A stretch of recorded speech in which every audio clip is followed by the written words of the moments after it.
Nole Nation, welcome into another episode of the Renegade Rundown. I've got my co-host, as always, with me, the beautiful Jen Santy, aka at Jen Santy 1890 on X or Twitter, as us old heads call it.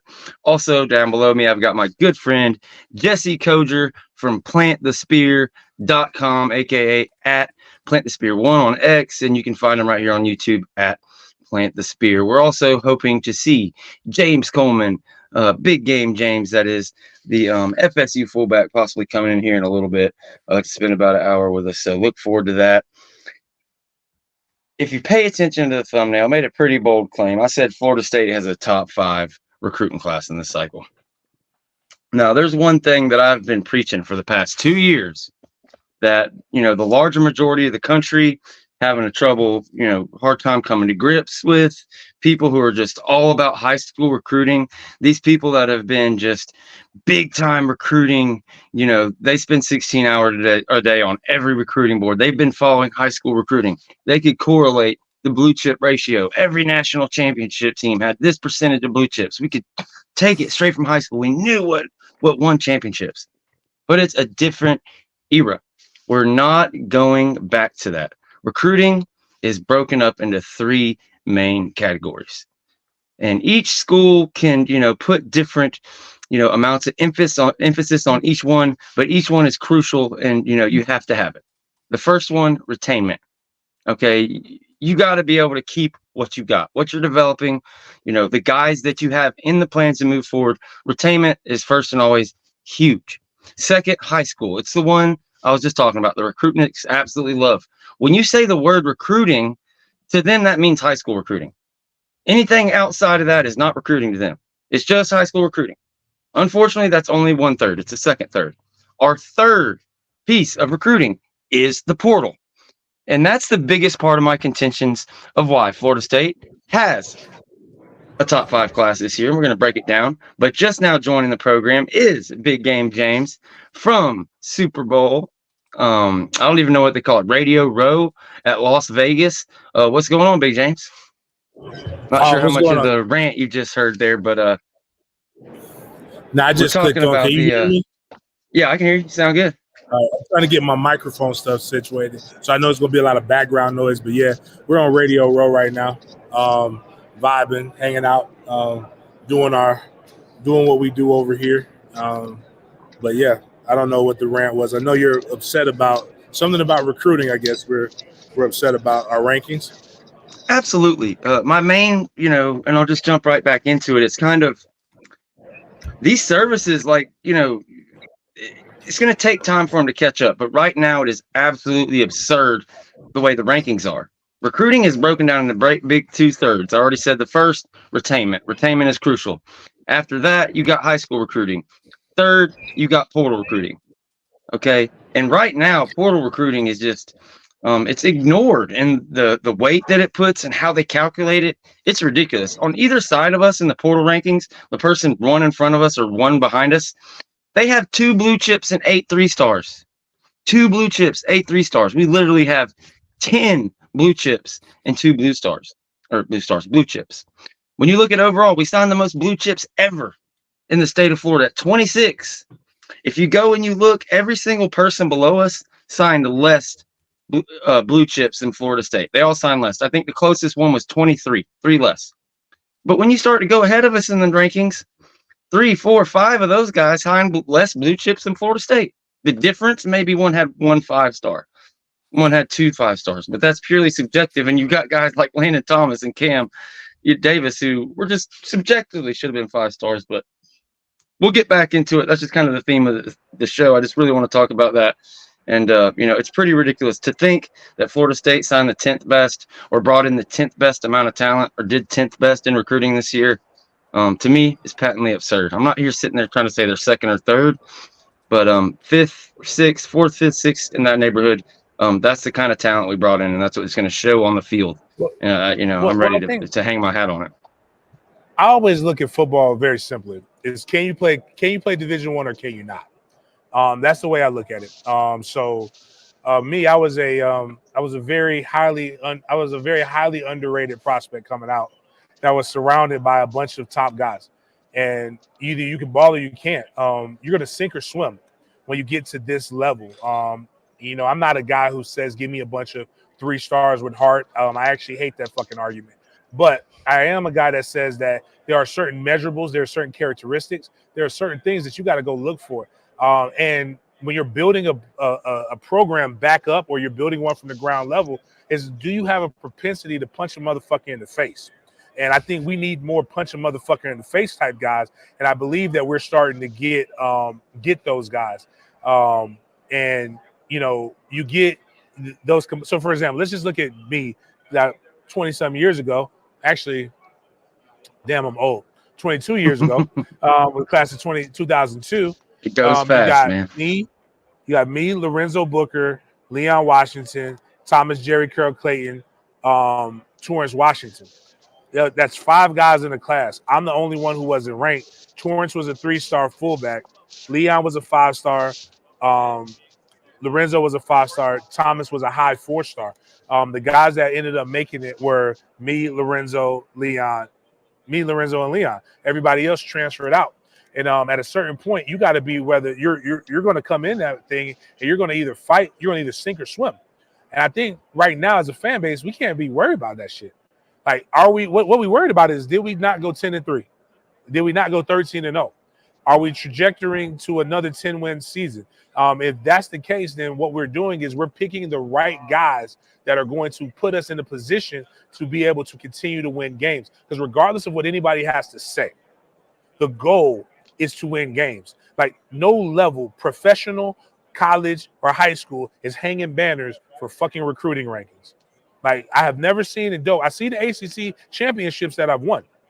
I see the national championships that were won by those who were before me and after me. But I have never seen the fact that 2002, we had the number 1 ranked recruiting class in the nation. I've never seen 05, we had the number 1 ranked recruiting class in the nation. So, like, it's cool, it's sexy, it gives you something to brag about. But at the end of the day, you don't have anything tangible that gets people paid. Like, Mike Norvell ain't getting no pay. He ain't get paid $10 million a year to recruit. He got paid $10 million a year because he's coming off of a 10-3 and a 13-0 season. And when you ask people in the realness, what would you rather have? You rather have this or would you rather have that? They're going to all tell you, man, I would much rather be winning fucking football games. And it's going to all come out to what it needs to come out to. So, the brand holds weight. And like, a lot of this other, let me tell you this. Anytime that I don't punch down, I punch up, right? So I always tell people that's a phrase that I use in my life. Like, what the fuck do I need to go punch down on somebody who's never going to be on my level? That's bullying, and bullies are bitches. Sorry about that if I'm cursing too much, but I've been drinking. No, you're good. So I don't know what time it is over the East Coast, but we're on the West Coast right now. It's 5 o'clock somewhere. But I ain't got time to be picking on people and bullying people. But when I look at Georgia, and you see what their guys are saying, like when I see a KJ come up and KJ like talking shit to us, what the fuck is wrong with you? Why are you talking shit to us? We shouldn't even be in the Jordan Paraloo, whatever the fuck his name is. Why you? It reminds me of Willie Williams. I think Willie Williams. Like, high prospect talking all that shit. The type loud as a motorbike, but wouldn't bust a grape in a fruit fight. That's what I'm seeing right now. And like that Chihuahua. I've said this before, and I will say this until I'm proven otherwise. Stop worrying about what everybody else is saying and embrace the role of the villain arc. Just be like, y'all talk that shit, y'all gonna get that, y'all got us, but we finna come out this motherfucker, and this year we're gonna make people pay. And I think that's the best way you could do. I don't even go back and forth with Miami fans when they're talking about shit. I'm like, cool, no doubt. Just homecoming, we'll see what all we need to see homecoming this year for y'all, if that's true. And Florida fans, they really, they about to they're at the point where they're about to unalive themselves over damn losing, so getting ready to fire Billy Napier and shit. So, like, again, a lot of that shit is just for people who are having hopes and dreams and aspirations through little boys. And at the end of the day, I'm a grown ass man. I don't really be worrying about what little boys is doing. I got 2 little boys that I worry about that I can control. And that's Trey and Killer. And Trey and Killer are committed to Florida State right now. So class of 2033 and I think class of 2037, they're already committed. Let's go. I love it, man. No, I agree, man. But unfortunately, you have to try to break it down the best you can. And I'm committed to show just how ridiculous these rankings are. So we're just going to have some fun talking about it. But there's no doubt about it. The key to all this is Mike Norvell bringing in the correct guys, bringing in the absolute best guys you can get, whether it be high school, transfer portal, it doesn't matter. But yeah, any thoughts before we go through there? I'm about to pull all these things up. Jen. James, Jesse. I love the shirt, by the way. It's amazing. Facts. That is a fire shirt. I don't know if he can hear me. Can he not hear me? I think he's muted. Oh. Yeah, but I'll echo what James says. My bad. I'm sorry. I was trying to get this damn mouse working. You said you like the shirt. I'm a rep now. Yes. I'm a rep the set everywhere I go. So you even got comments in the chat about it, so just had to point it out. I just want people to realize there aren't very many rival fans that are covering the Super Bowl right now. Fan base. So like, I got to make sure they know what my degree has been able to get me in life. Right, coming all the way from the Super Bowl just to join us. I feel so special. I don't know how to get rid of that. On one hand, as Meemaw would say, and I'll let you finish. Great. Oh, goodness. We got Meemaw in here. What the fuck is that? It's stuck right over the goddamn rankings. Guys, y'all sucks ass. Dang.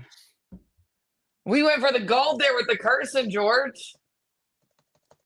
What's that? We don't give a shit. We curse all we want on this channel. You give it me? You breaking my balls. You're going to break my balls over it. I'm just teasing. Man. Nothing, huh? Hold on. Give me just a second. I'll get them up. I will say that I definitely agree with what James is saying. A lot of it, man, is about the fit and can you play? Mm-hmm. And if this staff feels like, this guy fits the system or that guy fits the system, who cares what the recruiting ranking is? Because, again, Miami fans keep talking about they can out-recruit, but you're not getting any trophies for that. It doesn't – I mean, congratulations, but you also have proven over the years that you've done less with more when you look at team talent rankings versus win-loss column. And I think that's where it's like, as long as the guys fit, as long as the coaches think that this is who they need to fit the system, then, again, man, you got to trust evaluation and you got to know what they're looking for to fit their system, because every system's different. And so, I think recruiting rankings, the rankings themselves aren't important, because we know there's a lot that goes into those. How many camps you go to, the exposure you get, things like that. Obviously, we saw that with Landon Thomas. They said he got dropped, like a rock towards the end because he didn't go to the camps like other people did. But so, I think there's a lot of stuff that goes into that. But again, now there is something to the blue chip ratio until it's broken, which the thing that makes me kind of upset about the fact that Florida State didn't get in last year, because they could have been the one to bust the blue chip ratio, but they didn't get the opportunity. But yeah, man, as far as I'm concerned, recruiting rankings are fun for teams like Miami that don't win anything to talk about. I'll take the win-loss column. Like James said, I'll take the banner for the ACC championships and the national championships over that all day long. That's, to me, what matters the most. And to echo your point, George, where I think the transfer rankings have to really start being weighted into things, because it has changed the game. It has changed the way people recruit, and it has to be factored in, because it's just a huge part of recruiting now. It's, in a sense, it's almost more vital than high school recruiting, because you get guys that can be evaluated off college film, not high school film, playing against better competition. They've been developed a little bit at the college level, and you get guys that can plug and play. And that's why I think a lot of times you see kind of, unless it's just a knockout 5-star, which is usually has a low miss rate, I think you get a higher hit rate in the portal because of that, because you have a better chance to evaluate them off college film. Absolutely, man. And that's the issue. That's the thing that I take issue, that I want to really point out to everybody, that just drives me absolutely nuts when you look at these rankings. And these are the overall rankings. They got us at 12 in high school. That's fair. We took a small number of people, but we took 10, 12 guys out of the transfer portal. 10 of them, literally 10, are blue chips. The number one portal class out of everybody was Lane Miss with 5. So we got double the next best one. But when you look behind us, clearly much less. We've got 26. Florida has 17. Tennessee has 17. But, as you start to go up in front of us, Notre Dame has 0 5-stars, 18 4-stars overall. Now, we had 16 4-stars in high school, plus 10 transfer portal 4-stars. All these studs. And the same thing with Miami. They got 15 4-stars total. So you're going to sit here and tell me that Miami is number 6 and they have 11 less blue chip recruits than me. Like, it's pretty insane. I don't see how they can do it. And what Jesse was just talking about is another huge point in all of this. When you want to look at, they're just obviously not giving us credit for our portal blue chips. But you want to talk about a hit ratio?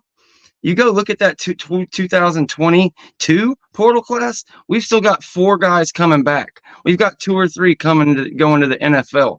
Only a couple of them. You've got a Bless Harris transferring out from the offensive line because he's probably not going to get the burn he got. He came in and started immediately for this team. He was here for 2 weeks and they named him the starter at right tackle for the LSU game in 2022.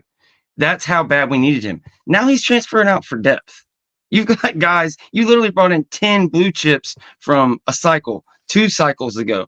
So since they didn't play their true freshman season, they're burnt goods. You don't get credit for those. You get 13 points for one, and then you get 0.35 for another.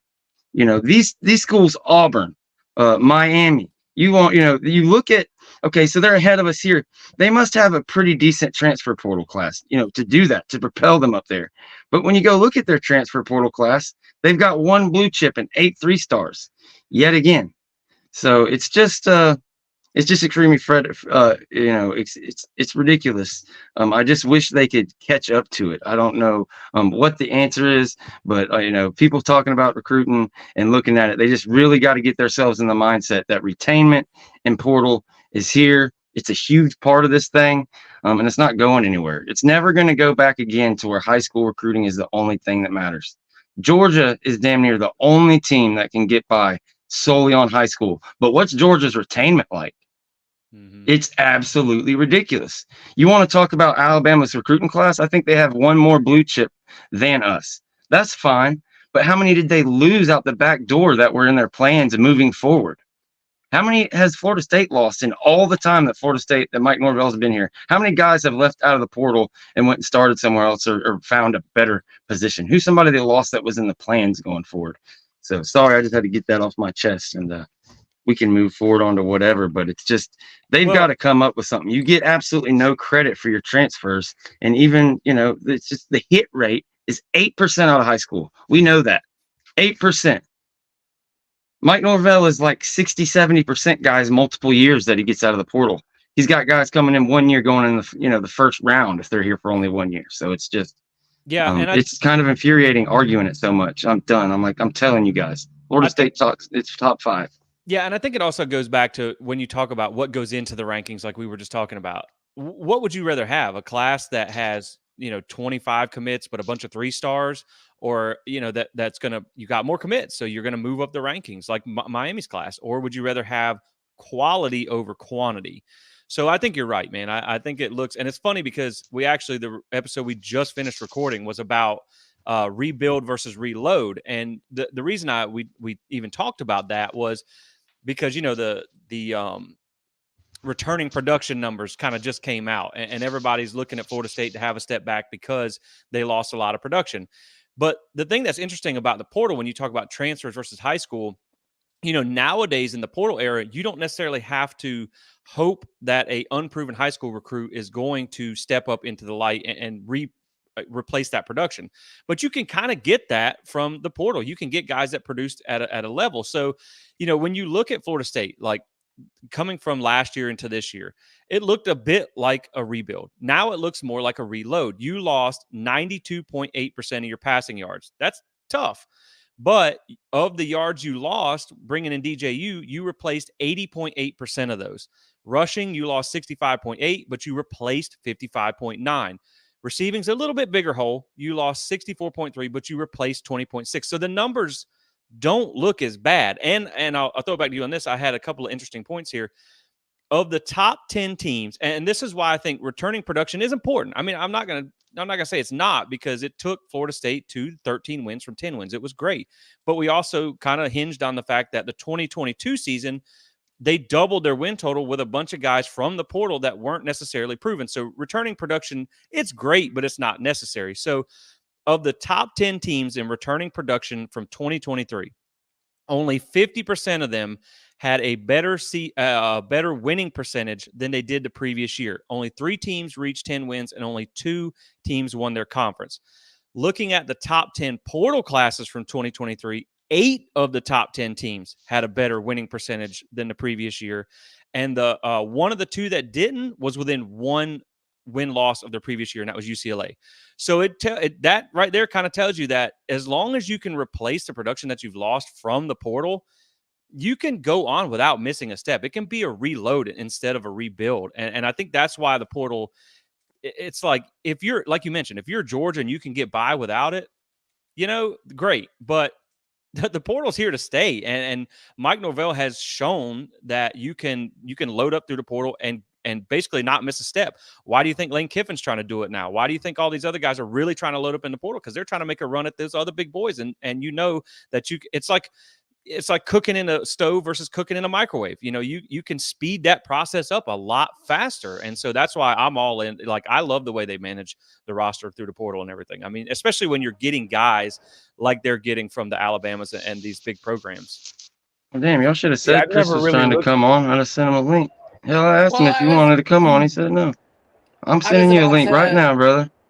I never looked at it from a percentage of what you're actually gaining, and I think that's really good, Jesse. A phenomenal talking point there that a lot of people aren't really stressing. I mean, you're talking about what you're losing as opposed to, okay, well, now we're gaining a comparable passer based upon the statistics. Maybe turn the ball over a little bit more than Jordan Travis has, but not that much more. And if he can take a step in the right direction, then that basically gives you what you just had for the 2023 season. The biggest thing that I keep trying to tell people is let's compare this year to 2022 more than we are to 2023. And even if we go back to 2022, the 3 games that we lost were 3 games that I would argue we ran out of time more than we lost that game.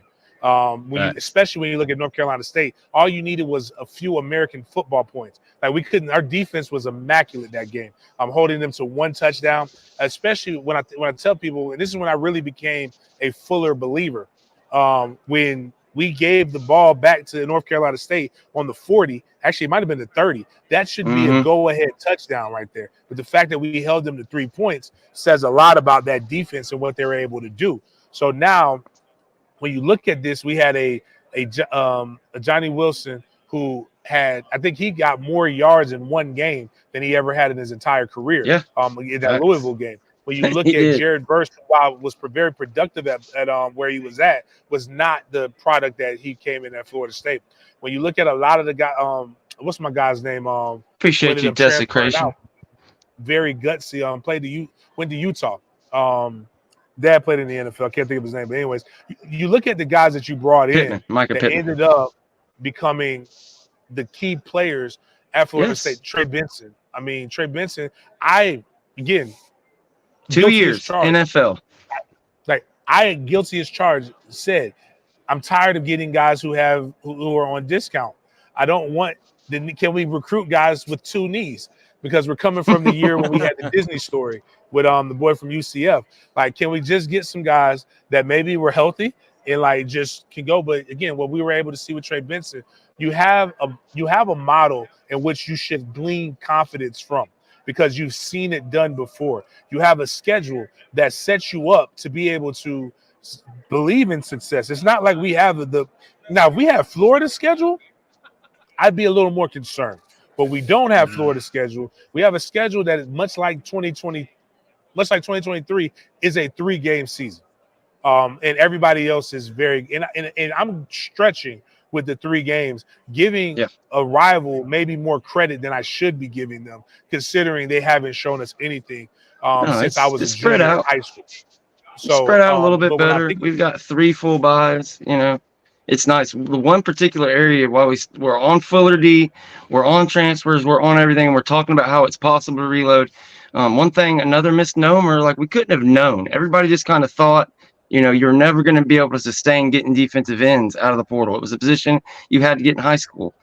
But I'm about to lay out a scenario, and I want to know what you guys think about it, because I've watched him bring in Jermaine Johnson. I've watched him bring in Jared Verse. I've also brought him in Gilbert Edmond and seen it not work out. But year after year after year, and we just went down the list of the hit rate, it's ridiculous. Like 80% you get one great year, 60% you get 2 great years out of guys, and then they go off to the NFL. Some guys like Bless Harris, you get 2 and they transfer out because they just got beat out on the depth chart. But, they knew the situation they were going to be in. They purposefully didn't cast a wide net in high school. They were satisfied. They knew what they wanted. They grabbed it out of the portal. We signed 3 big-time defensive ends in Marvin Jones Jr., Tomiwa, Dorojaye, and Siono Lolohea. Okay, all 3 of these guys have like a pretty damn good high ceiling and a pretty damn good high floor. None of them that are already superstars, but neither was Jermaine Johnson when he came from Georgia. Neither was Jared Verse necessarily, though it was pretty, clear when you look at what Jared Verse did. But like, of these 3 defensive ends, you're not going to tell me one isn't going to turn into a star. And what are we bringing back? We're bringing back a Patrick Payton, but people want to look at it like it's all things equal. We're bringing back 2023 Pat Payton, but we're not. We're bringing back 2024 Pat Payton. He's going to be improved.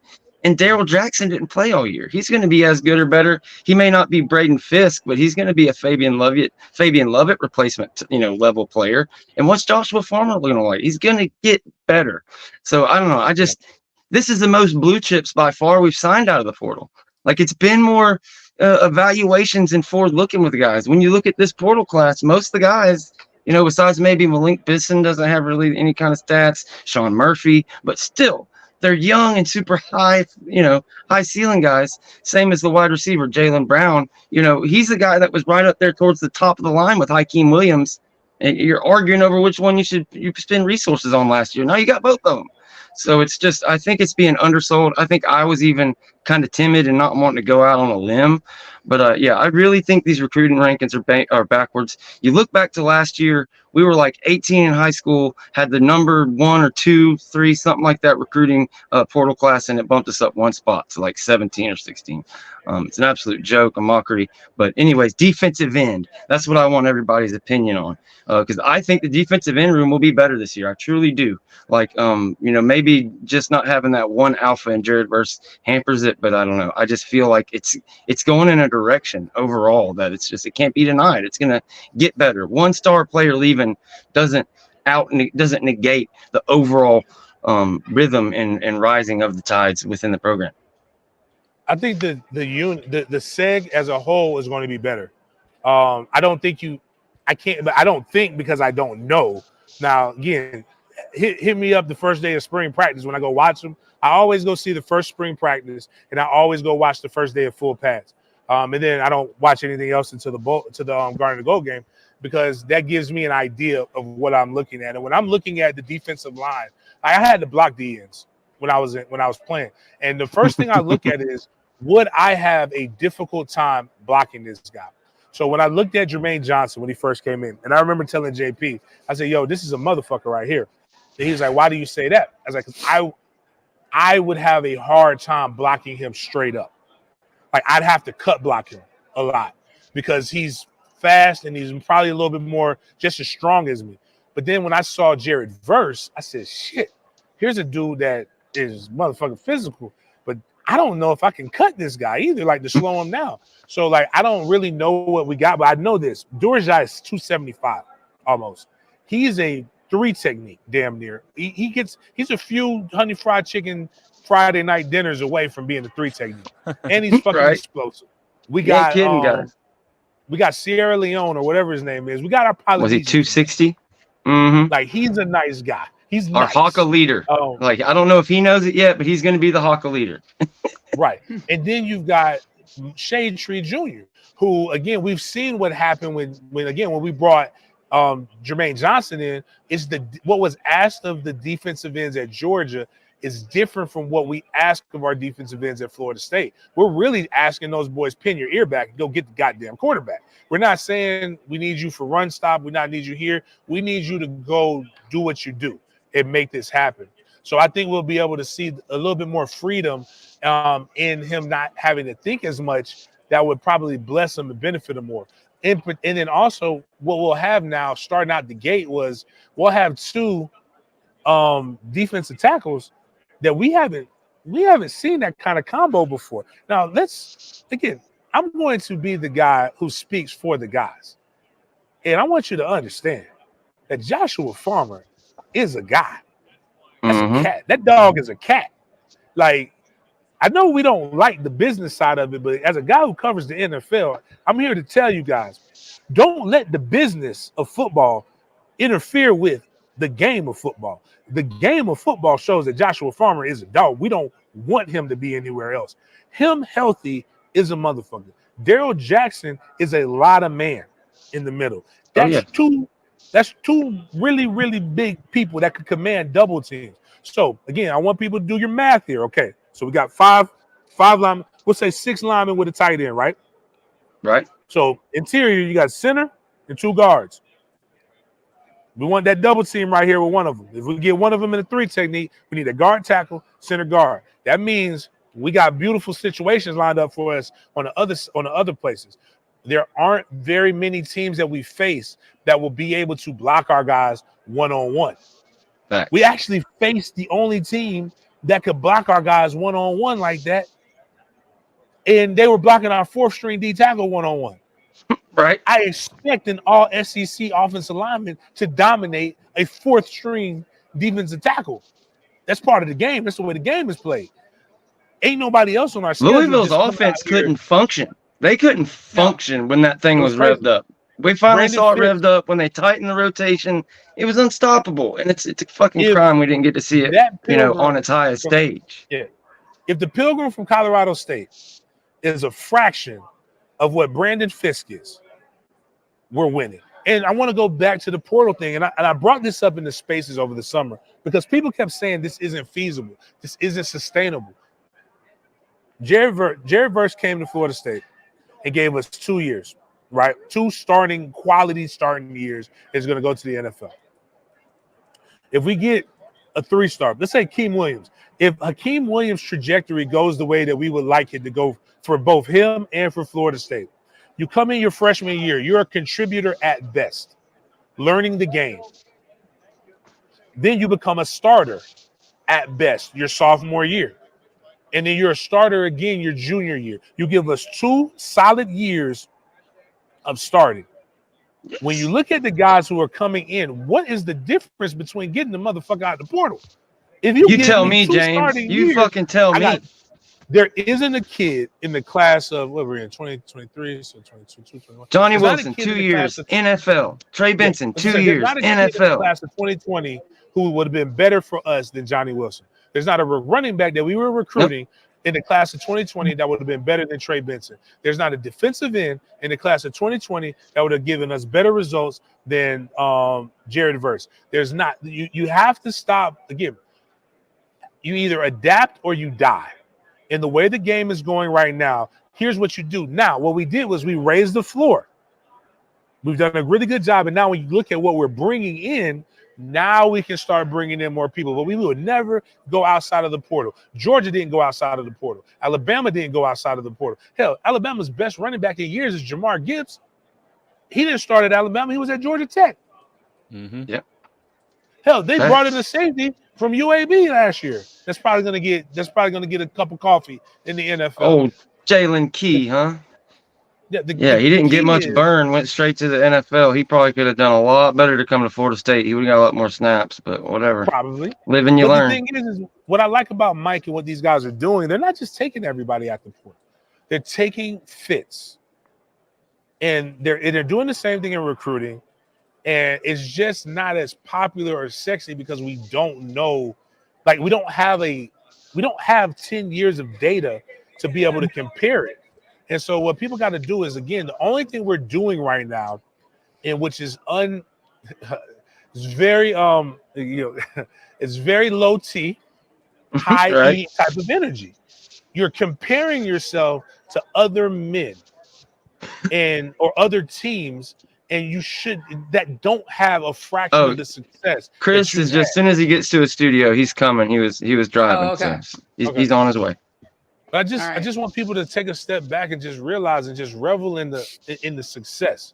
Because as Absolutely. I tell people a lot of times, and they get upset, and I'm not saying this to make anybody upset, but unless you judge every aspect of your life in the way you judge sports, it's kind of ridiculous. Like we're really like holding a game, like you're not even getting a chance to embrace and inhale the excellence. 13-1. There's very few teams that we've ever had at Florida State that have been 13-1. It's the fourth one. I would have loved. I played on some really, really fucking good teams. I would have loved to have gone 13-1. I played on the team in 2004 with the first round draft pick at left tackle, a third round draft pick at right tackle. I believe Bobby Meeks played. The guy rested dead. Played in the NFL a few years at guard. We had Travis Johnson get drafted in the first round, and we won. We were happy to win 10 games. Like we should have won more, but like we wouldn't have been able to win 13 unless we won a natty. But my point is that Hell, just go back to a couple years ago. 2022, we were fucking ecstatic to win 10 games. We were 3-6, we were 5-7, then we went 10-3, and we went 13-1. You have to be able to, and in an entire 13-1 season, all I heard on podcasts, any spaces that I was invited to, any things that I was invited to, we're not doing this well enough. We're not doing this well enough. This is going to come back. This is going to come back. This is like, yo, it is. I want to stress to people, do you understand how difficult it is to win a fucking football game? Not 13 of them, just a football game. It is not easy. And we have done this. We are doing this, and there is nothing from what you've seen in the last 2 to 3 years, even if you go back into Mike Norvell's entire career, right, at Florida State, as the climb. Climb is probably the best way to look at it, from going 3-6 to 13-0 regular season, right? You're seeing a climb. There's nothing that you have seen, and then when you look at this schedule coming up, that would indicate that you will have a drop back to go back to where you're not relevant. No, hell no. That's not even on the table. Year, if I remember correctly, in the 10-3 year, if we had the ACC rules in which we had last year, we would have played in the ACC championship game, which means we would have had a playoff. We would have been in playoff contention. Facts. You must enjoy the good times while you have them. And that's the beautiful thing about being in a spoiled fan base. We don't know. I'm 39 years old. This year I'll be 40. In my 40 years of existence, I have only seen 4 really bad years? 3 years in which we have not made a bowl game, if I remember correctly. 2 years in which we have not. I have only seen 2 years out of my 40 this year where we have not made a bowl game. You got to enjoy that, man. We're charmed. Our worst years, people would pray. That's some of their best years, is what some of our worst years are. Right now, if we were Miami fans, we would like coming off of a 13-1. Don't let them fool you. They would literally be singing songs and praises, dancing, twerking, doing the jig, all that shit if they were in our situation right now. Hell, they're doing that off a 7-win season. What are we talking about? Like, they're dancing around. They played in the Bodega Bowl. Off a 7-win season. Like they're already celebrating. Their bowl gift was some wheat Tims, a chopped cheese sandwich, and a Mystic drink. Like that's what they were. That's what they got for the bowl gifts. And we're over here really like the only problem I have with our fan base is we're really worried. We're arguing with 5 and 7 and 7 and 6 Twitter. Like it's impossible. You're not going to win an argument. It's like me arguing with my 5-year-old. I love him to death. I love my killer. But when killer makes it up in his mind, I can't use logic because he's only got a 5-year-old. Now he's got an 8-year-old intellect based on the test, but still I'm arguing with an 8-year-old in a 5-year-old body. That's what you're doing when you're like there's a guy who literally talked about poverty. With a TV on the floor, on a dirty carpet. And people are arguing with this guy. Like, guys, Chill out. We had a top 10 recruiting class, regardless of what people believe. We had when you add in the transfers, man, the shit is crazy, man. It's wild. It's It's like the analogy. It's like the analogy, and me and Jen laughed about this on Twitter. I forget his name, and I wish I could give him credit for it, but it said where like Miami and Florida are like homeless people looking in your window talking shit about your house. It's like, man, it's or the way you arrange your furniture. It was the way you arrange your furniture. Yes. Right. And it's like, they went 7-6 and they're like, oh, you went 13-1 and you got left, or 13-0 and you got left out. But it's like, bitch, you went 7-6. Like, you wish you could win an ACC championship. You wish you could hit double-digit wins, but you can't. So, like, why am I worried about you? Lost to this team. And we got left out because they weren't even good. That's the problem that they don't understand. If you were good, if that win counted, like, we wouldn't be left out. But because you suck, it's like you have that little pride.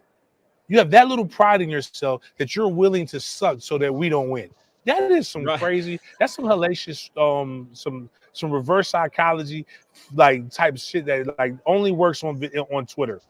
Right. And it's the same thing with Florida. Like, they're like, oh, your strength of schedule. It's like, well, you're fucking part of it. You suck too. You're the reason we didn't get in. If you were ranked, if those were 2 ranked wins, maybe we get in. But because y'all suck, we keep getting left out. Hey, don't bring fucking logic into this conversation now. I mean, it's ridiculous. And it's like, these people, I talked about it, and I'll mention it again in case you missed it earlier. It's 2024, guys. Recruiting is broken up into thirds: retainment, high school, and portal. These people on Twitter want to act like high school is the only fucking thing that matters. That's the only part of it. Get over it. It's 1/3 and it's not going back. These UF people especially, they're down so bad. Like, they pop their head up, like, to brag about only being 3 spots behind. It's like, well, y'all went 13-1, y'all only 13. And it's like they're constantly in Miami. Look at this. We're out recruiting y'all by so much every year. Yet every single year that Mike Norvell's here, boom, what's the tree actually doing? To the sky. The team is getting more and more talented. So if you don't want to call it recruiting, you call it whatever the fuck you want. We're stacking talent in the bunches. Right now, we're like way over the level, getting ready for spring to get here. So many competitions around the place. It's a bunch of bullshit, like James said. But I just had to get it out here. I had to put it out in the open just to let people see how ridiculous it is. And even when you look at the transfer portal rankings, Oregon is number 3 right ahead of us. They've got 4 less commits. Okay, they've got 4 less blue chips and the same amount of 3 stars. So you tell me how the fuck that makes any sense whatsoever. They've got 1 5-star, 4 5. What's going to be crazy in the offseason is that it's going to be even more braggadocio because Miami's going to get 2. They're going to have 2 Hall of Famers, 2 more Hall of Famers added this year. Which, kudos, those guys. Talking about the NFL Hall of Fame. Yeah, they're going to be having, and they're going to talk about that's why they're a better program. Guys that were at Miami 40 fucking years ago. It's cool, man. Like, I guess 20 years ago you were something. It's like that. It's like the people who can't outlive high school. Yeah. And like, you were the prom king and queen, but now you're nothing. Yeah, now you're the basement dweller and back in high school, you was the man, homie. Right, and I'll touch on the portal real quick too. This is why a perfect example of why I think it can work if you're just looking for what you need, not for recruiting rankings. And we talked about this before in another episode. So, like, look at KJ Bolden. Could he turn out to be the best safety to ever play football? It's possible. We don't know that. Could he turn out to be a bust? It's also possible. We don't know that either. But you spent all those years and all the recruiting trips to have a guy flip at the last second. And when I went back and looked, Jamie Robinson was a guy that came in. He led the team in tackles 2 years in a row. He was an all-ACC performer 2 years in a row. And I want to say from the time he hit the portal, the time he committed was less than 2 weeks. It was like 10 days. So to me, save all the drama and go get who you need. The guy, he did what you needed to do in your system. So to me, that's just as good of a pickup. As long as you're getting the production, I don't care where it comes from. I don't care if you were, a 0-star like Jared Verse or a 5-star like Marvin Jones Jr. Like, as long as you produce, that's all that matters. And then when you look at, like, as long as you have the formula to win and you can replace that production. We talked about this when why I thought DJU was the guy for Florida State. And so we know with Jordan Travis, what he did last year helped this offense get to 13-0 in the regular season.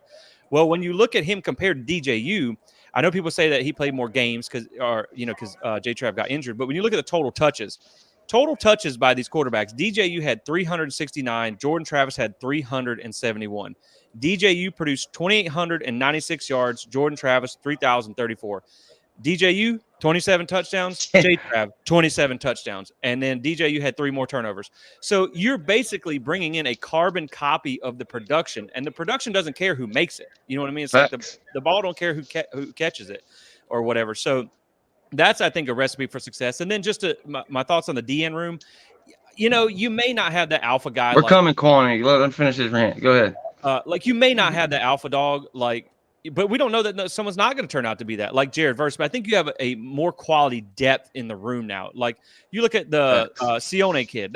He's a grown man, but he was a 2-time All Pac-12 performer. Like, that guy comes in, and again, if you want to talk about coaching between Georgia, Alabama, Florida State, maybe that's a conversation. But I would go out on a limb and say that Florida State has better coaching than Oregon State. So if you put him in a better system, used in a different way, like James mentioned, you could see those numbers go up. You could see him turn into that type of guy. And then again, the West Virginia kid, that dude's a beast, and you look at what you get, that size and speed combo. I mean, you look at Jared Verse last year. If he couldn't get around you, he would hit a dude with a dude. And that's the dude. You know what I mean? Like, if you bull rush, spin move, speed move, chop move, it didn't make a fuck. Exactly. You sack the quarterback with the offensive tackle. That's man shit. Yeah, man. And so here's a good one. And this is, I hate to put, kind of Miami and Florida troll stuff up here, but he just did 2 super chats back to back, $4.99. And it's a good conversation piece. I've been wanting to bring this up. This is another part of why these recruiting services are so fucked up and wrong in certain spots. Kwame County, $4.99 super chat times 2 says, you went 13-1 and still couldn't last a top 5 class. Come on. Okay, you fucked up there with your grammar. But no 5 stars? How? So that's the main point of his thing, is asking how we did all that and didn't have any 5 stars. Well, I'm about to tell you, and I'm about to ask the panel to comment on it, everybody, because here's how we didn't have any 5 stars. Landon Thomas was the #1 tight end in fucking America, but he committed to Florida State. He flipped, was ready. He was in for the climb.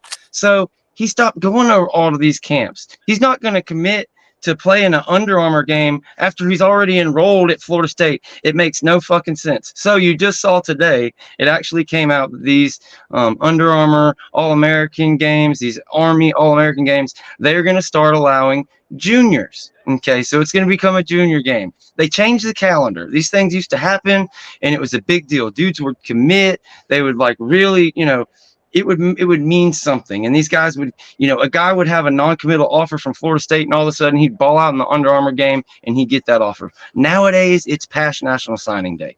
December 31st or whatever it is, the early signing day is signing day. It makes no sense. So, and also Cam Davis, a lot of these guys just got screwed. You're not going to tell me you got all these guys, Luke Kromenhawk, Cam Davis, Landon Thomas, whatever. You want to say we didn't have a 5-star? It's just pretty wild that like all 3, 4, 5 of our guys who had been 5 stars and up and down all got bumped down for whatever reason, for being committed for a long time.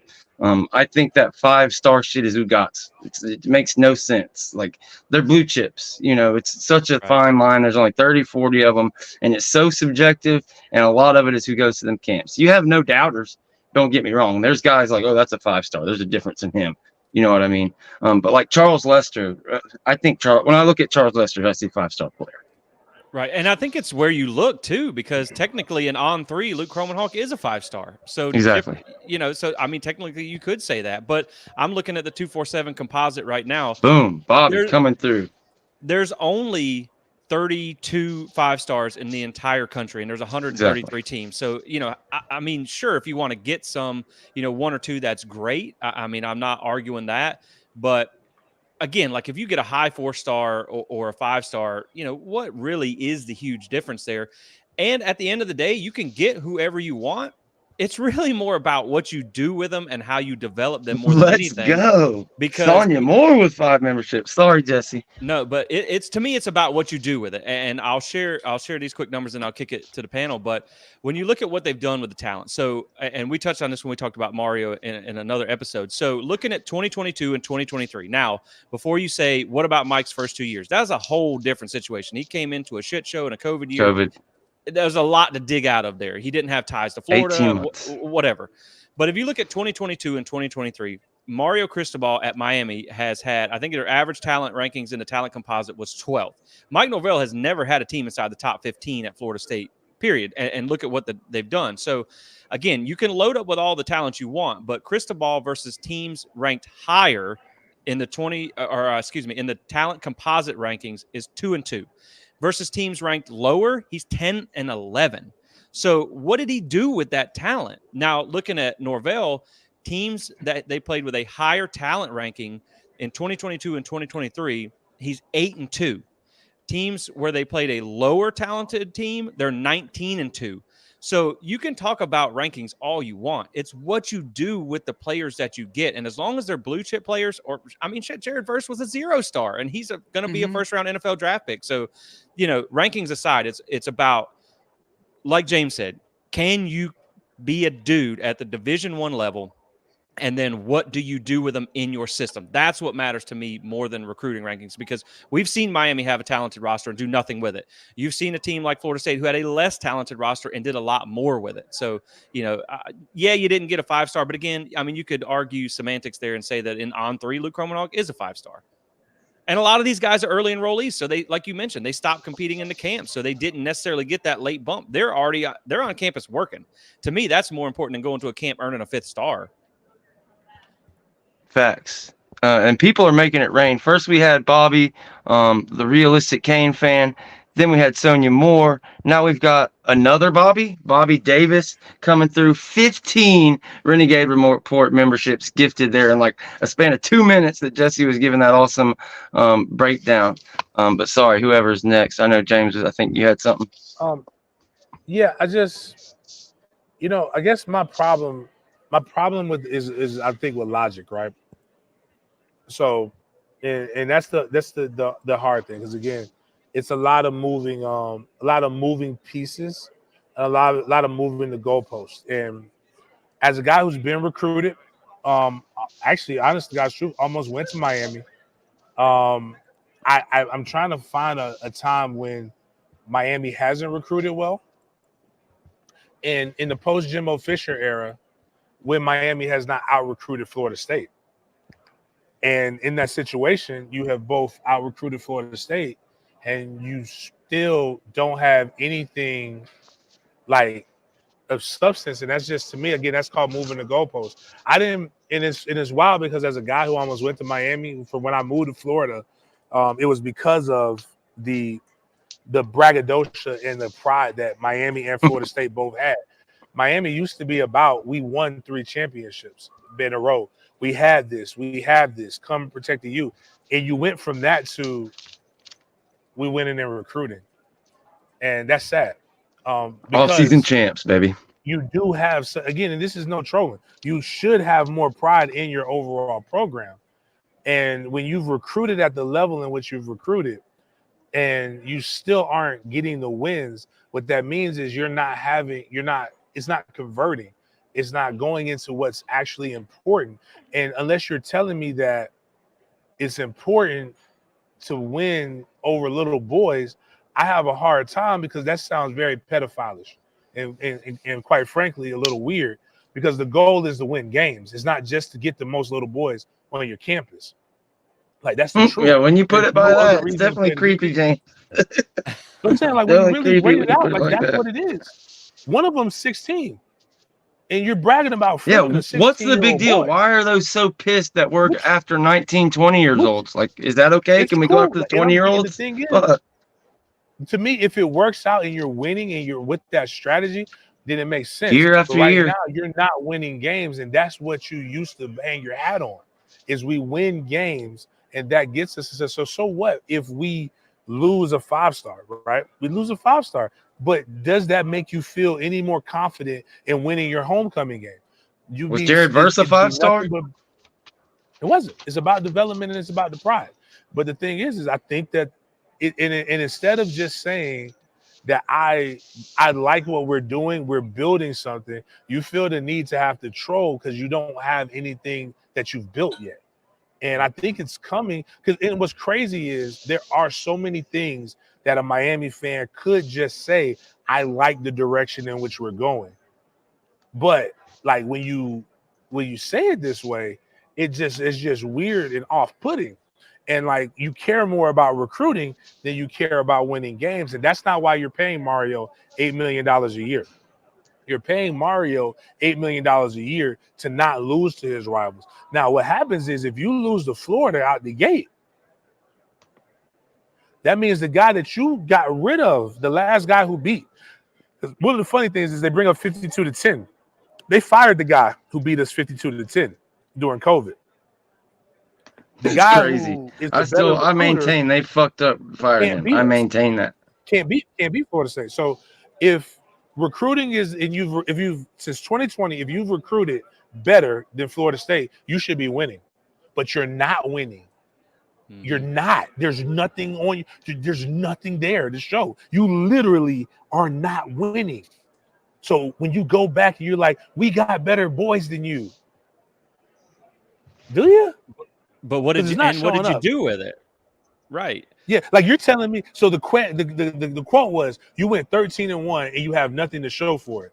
Outside, it should have been followed up with outside of beating the team that consistently out-recruits you, that can't go 13-1, that can't name the last time they won double-digit wins, that can't really remember the last time they won a bowl game, that can't really remember, like that picks on Florida State for playing in their home stadium and losing by and only scoring 3 points, but neglecting to remember the fact that the last time Florida State played there, they beat you 45-3 with all of your starters playing, and probably could have easily beaten you like Georgia beat Florida State with most of their team opting out. Not remembering that the last time you played, you were any good, and you fired this coach, by the way, you kicked a field goal just so you wouldn't get blanked. Not in competitive hours. You kicked the field goal so that you wouldn't end the game against Clemson in the ACC championship, of which you've only been in one since you joined the All Canes conference. So my point is, they scored what, 3 points? This air of confidence that doesn't even match what Miami used to be, and that's probably because, and that's not your fault, more than likely, it's probably because you weren't born. You're not old enough to really remember those Miami teams. And the crazy part is, as a guy who's actually been birthed in the rivalry and been there, I'm old enough to remember those teams. I'm old enough to hang out with some of those guys. And like, they don't even talk like that. Perfect example. A year ago, anybody who's on social media remembers this. Matter of fact, Reggie Wayne, Hall of Famer, I think he should be in the Hall of Fame, but they're not going to put him in. But very, very good cane. Bet me a box of cigars that, he's just going to bet regardless. He knew they were going to lose, but he was ready to give me cigars, right? Sorry about that. Ed Reed. I said, Ed, would you like to bet? Ed Reed said no. I know what it's like over there. So the braggadocio that you have as a fan, even your best players don't even believe in it. Mm-hmm.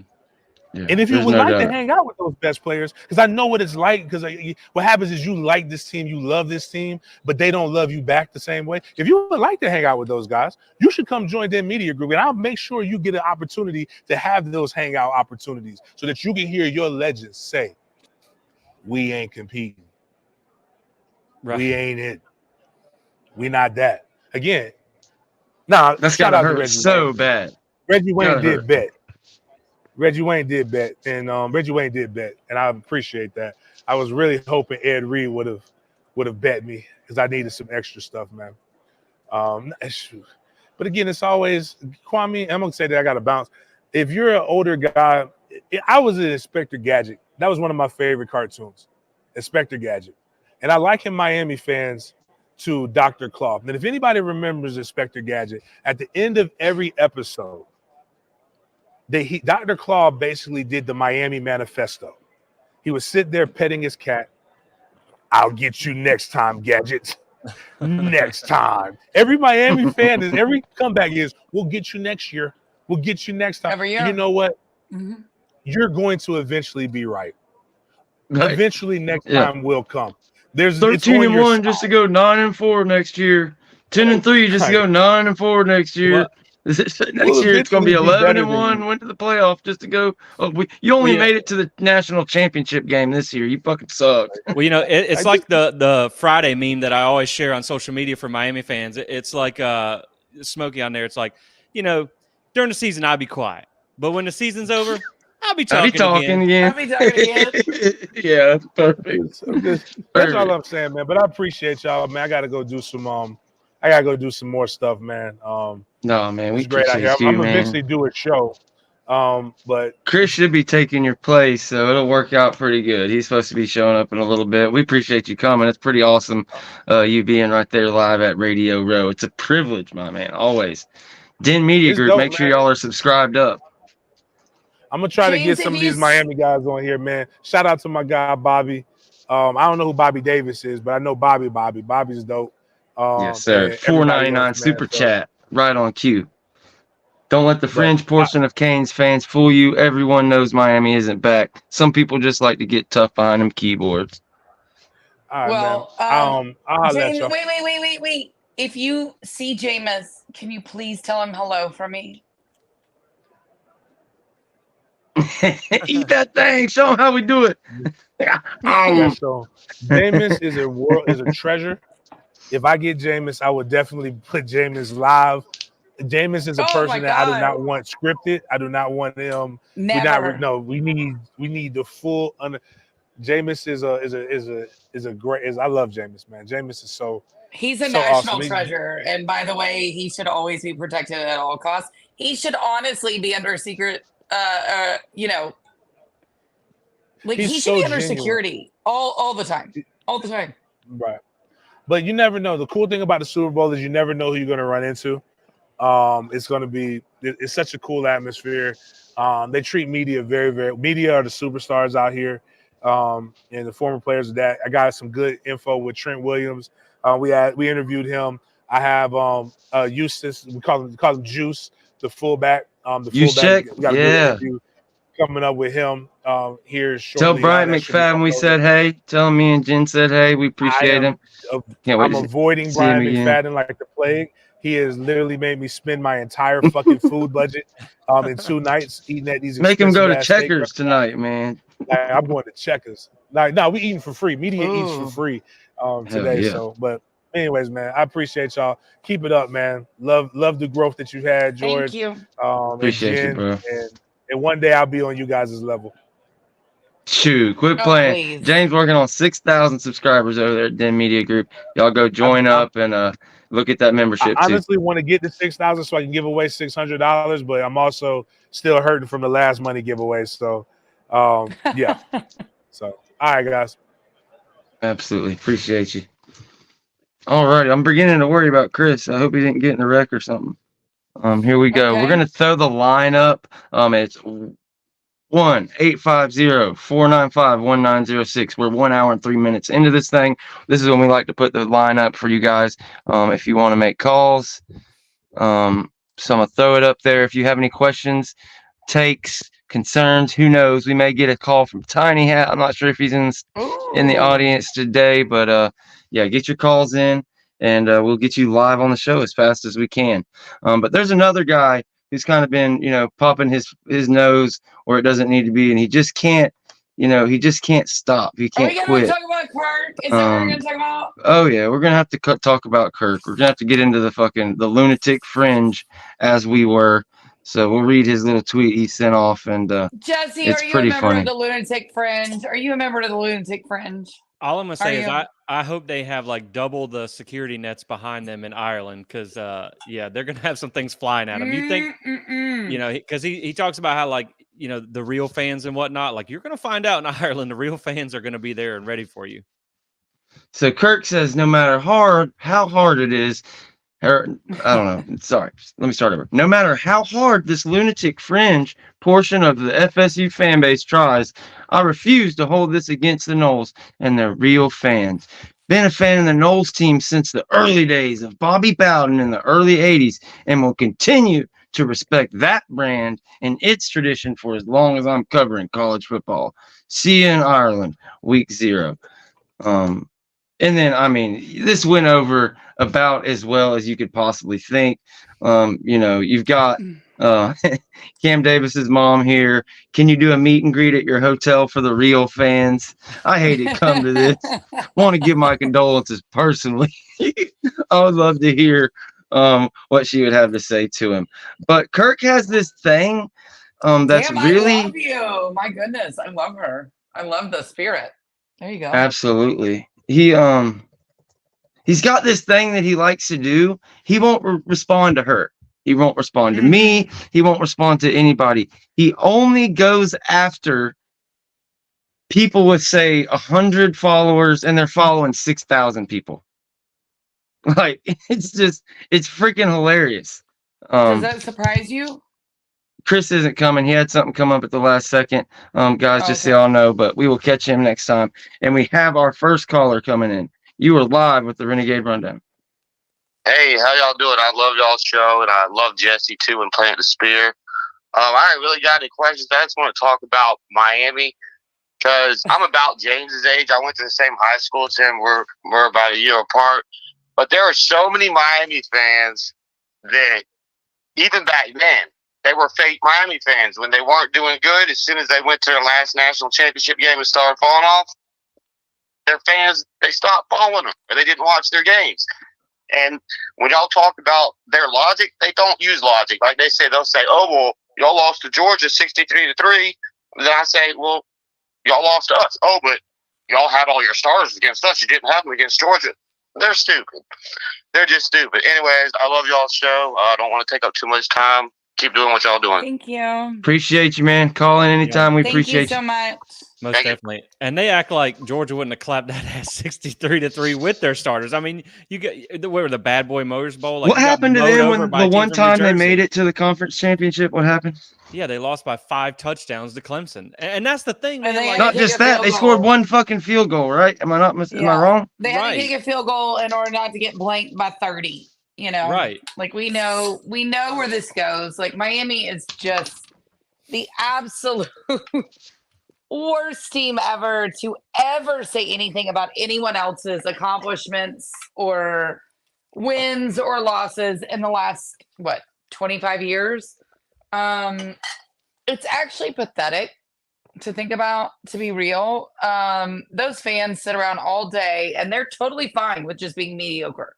Totally fine. They're totally fine with being mediocre. They don't care.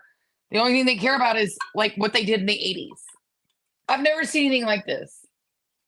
And except for Tennessee fans. And they weren't even alive. The closest ones. Most of them. I mean, if you cared, you'd be at the games. You know, I mean, the attendance shows. The one thing. That's the one thing I can say for Tennessee fans. They go to the games. So it's like, you know, they haven't been relevant any longer than, you know, Miami hasn't been relevant. You know, you talk about Tennessee 1998. Miami was 2001. So actually Miami's been relevant longer than Tennessee has. I mean, ugh. Right. And if you think back, imagine that being in your repertoire. Right. And like a few years ago when they got a game day, I think it had to be very early in the season because they were still ranked at that point. But, you know, they talked about all the attendance and how many people were there. But now you look at it, it's like whenever they're not good, they just don't come out and support the team. And so, yeah, I mean, that's why I tried not to argue with them, but it's just hard not to because there's no logic used in it. I mean, again, you lost to the team that you're talking shit about, got beat by Georgia. Like, you guys made one ACC championship in 2 decades, playing in the Coastal, mind you.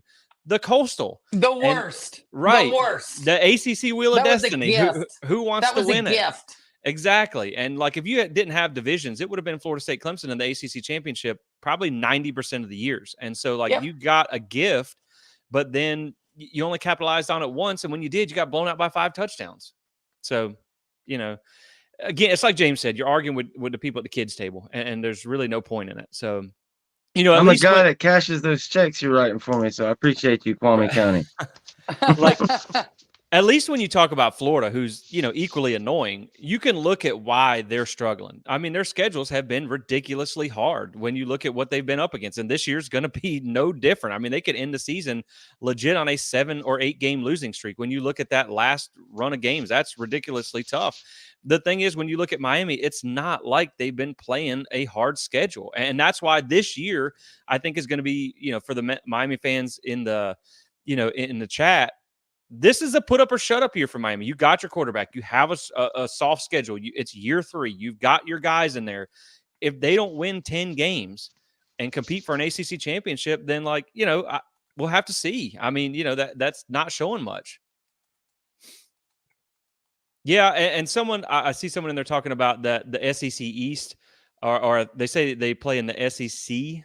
I think the SEC least. They're talking shit about it. That's a good way to say it. Now, there was a while where the SEC East, and this was, you know, why we always talk about Alabama carrying the load for the SEC. There for a while, I think in some kind of rankings, the SEC East was like the worst Power 5 division in college football. There for a little while. It was. Right. Yeah. Right. But, you know, they still, when you look at the crossover games and who they play in the West and stuff like that, I mean, you know, again, it's a tougher road than what Miami has had. That's at least what I'm getting at, and they still haven't really done anything with it. So it'll be, you know, again, this is the year, man. They got to win some games this year, or else it's like, again, it's just the same thing. Talented roster, I'll give them that. I mean, they got a talented roster. I don't even know how we started talking about these assholes again. But we got a caller live on the Renegade right now. What do you got? I just want to say I always like your show, guys.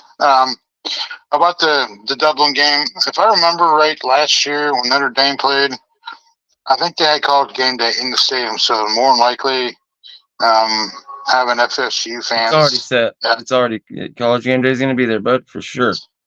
We can't wait to go meet him. If I remember right correctly, the last time there weren't any fans in that stadium.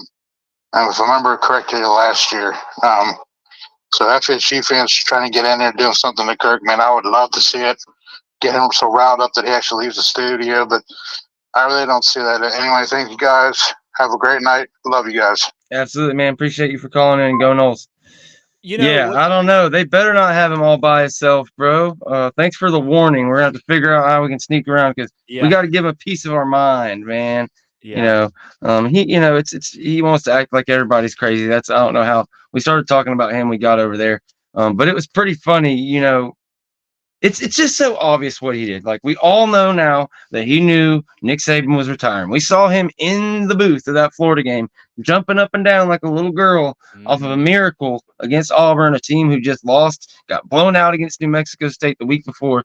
And then he's right back in another booth saying how Florida State sucks and how they looked against Florida wasn't good enough. So you got to put Alabama, that same fucking team he was jumping up and down before. Like, we knew it was like this or that. We didn't realize, you know, some people knew. I had an inkling, but yeah, they knew Saban was tired. Everybody knew it. It was absolutely ridiculous. And sorry about that alarm. I don't know why that summit goes off every 5 minutes.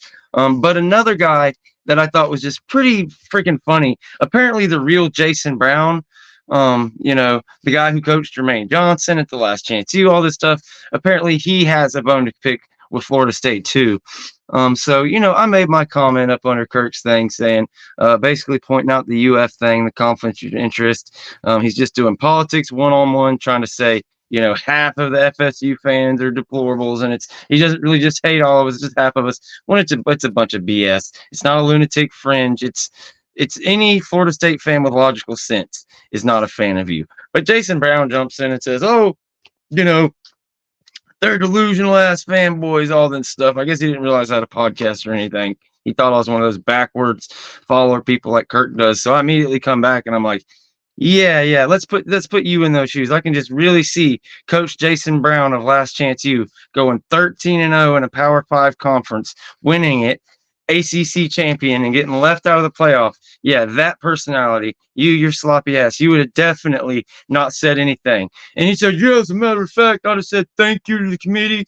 I know I'm just not good enough. I'm sorry. Yeah, fucking right. Come on, Jason. Man. Come on, Coach JB. So my response to that was, yeah, and I got some oceanfront property to sell you in Arkansas. This asshole or what does he call people? Jack wagons or whatever. Anyways, this asshole quote tweets me and says, "Oh yeah, there's not any ocean in Arkansas, dumbass."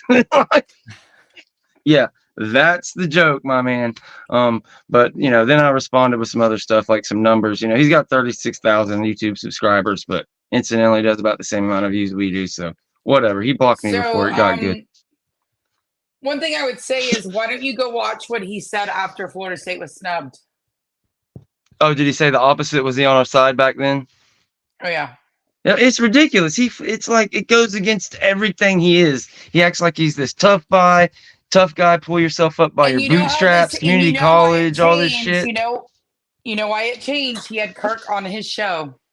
Imagine that. It's like, it's just so obvious. It's all man. there. It's all there. Oh, so Sonia, we're not worrying. We're making content out of it, baby. We're just having fun. But yeah, he was absolutely on Florida State's side. I actually clipped it. It's on my Twitter feed. After it happened, I'm pretty sure he's one of the ones I clipped.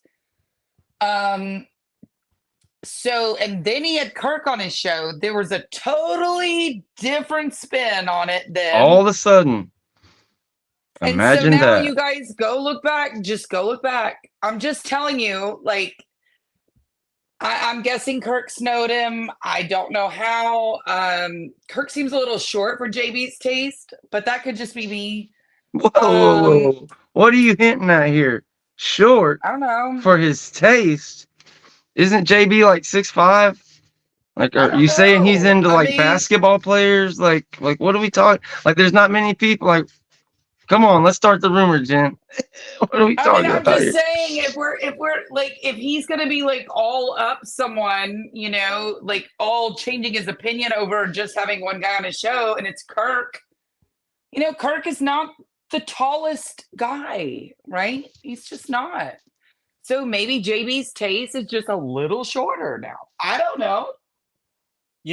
I think what bothers me the most about Kirk is the fact that during the down period, all he talked about was, football's better when FSU's better. I want to see them get back to the top. I want to see them be back to the glory days and all that stuff. And then they get back and he shits on them like every chance he gets to keep them out of the playoffs. So it's like, this is what you wanted, man. This is what you wanted. And then when they got there, you crapped all over their name. And, again, like, it's just whether you want to wear a tinfoil hat or not, when you saw Saban retire at the end of the year, it was like, oh, okay, well, we figured it out. And, for what it's worth, talking about the JUCO coach, it's like you've seen Power 5. I mean, Lincoln Riley just came out, yesterday or today saying that what happened to Florida State should have never happened. And so I clipped it. It's on my Twitter. Right. It's on my Twitter. You have Power 5 coaches, Power 5 players, all these other guys, Travis Hunter and Caleb Williams, and all these guys have come out and said that was wrong. So it's like, whatever, dude. You can have your JUCO opinion, but everyone who's at the level, competing at that level, understands what it takes to get there, and that's why they should have been in there. All right, guys. Again, the number is on the bottom of the screen. If you're not following Plant the Spear, Jesse Coger, I don't know what the fuck you're doing. I don't know where all the fuck you people are going, but hang on. We're about to get into some more fun stuff. Jen Santy at Jen Santy 1890. You can follow her on X. Another thing I wanted to bring up before we get out of here. I want to know, guys, what you guys think about first, the Dartmouth case. That was another thing I kind of disagreed with. David Cohn went on and he did his segment that he does weekly. His Get Off My Lawn segment. And basically he did the whole segment saying that Dartmouth was, the basketball team loses money and all this shit. They're not really employees. They're kind of just spoiled brats, and they should just be happy to have their education and their student athletes and all this stuff. Now, look, in the past, this is a somewhat argument that I've agreed with, but things have gone so far in a way, that it's needed. There's people getting screwed around the country. They just need to make these kids employees. That is the single biggest thing that needs to happen. As soon as they can designate them employees, boom, it ends tampering. All of a sudden, you fuck around in recruiting and you can really get caught in this court of law. Not just the ACC saying, vacating 3 or 4 wins. No, 3 years in prison because you tampered with 30 players off a team for a total of $10 million and extortion charges, etc. Like, these are all actual things that can get implemented into it if you become actual employees. And what these Dartmouth kids did, the big thing, the reason that you shouldn't be telling them to get off their lawn and call them spoiled kids, yeah, they are spoiled. They're at Dartmouth. They probably come from a big family, money, whatever. They come from a wealthy family. They have privilege, these things. Well, guess what? These guys have the ability. Their parents can afford to pay for the lawyers. They can get together and they can win this suit. So they won that suit, and it sets a legal precedent going forward. So that's just the kind of thing. I think now that they've won this, it's going to be a snowball effect. You know, the NCAA, they're fried on a stick. There's a case. I was talking to TJ Altimore, Tony Altimore, whichever one. He's coming on with us Friday. I was talking to him about it. And there's also a suit going on with, I believe it's the USC basketball team. I haven't looked into it a ton. I don't know the exact numbers and stuff involved with it. But if that goes through, bam, big time problem. Big problem for the NCAA, because it's much bigger. And from what TJ was saying, or Tony was saying, it's pretty much guaranteed to go through. He thinks it's a slam dunk. He thinks it's going to break. And it's not, Dartmouth. This is the USC basketball team we're talking about. So huge implications. And you add to that the SEC Big Ten alliance that we talked about the other day. This power to move to a professional model, like, this train's on the tracks and it's not slowing down. Like, it's just. Yeah, I agree, man. I think the Big Ten and the SEC was kind of the ground shaker. Like, that tells you that they're willing. They're like, okay, the NCAA is not doing their job, so we're going to step in and do it for them. And at what point do you stop funding an organization that doesn't really do anything but hand out baseless, some punishments to certain teams here and there? But no, I agree, man. I think you need to move to the employee kind of model. Then you can have collective bargaining agreements. In my personal opinion, I think NIL and the transfer portal are good for football. I think you see more parity. I think you give kids opportunities they didn't have before. They can help their families out. Do I think it's good in its current model?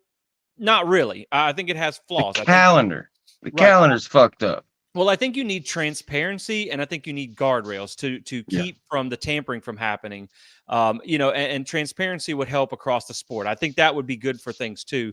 But yeah, no, I agree, man. I like people who are so bent out of shape, like, about kids getting paid. I mean, these schools make so much money off of these sports and they're not the ones taking the risk. And if you think about it, the schools, they really have it set up great. Like, they, in the past, especially, or even now with NIL collectives, like, you pay a lot of these players because you can't even be involved in the NIL collective.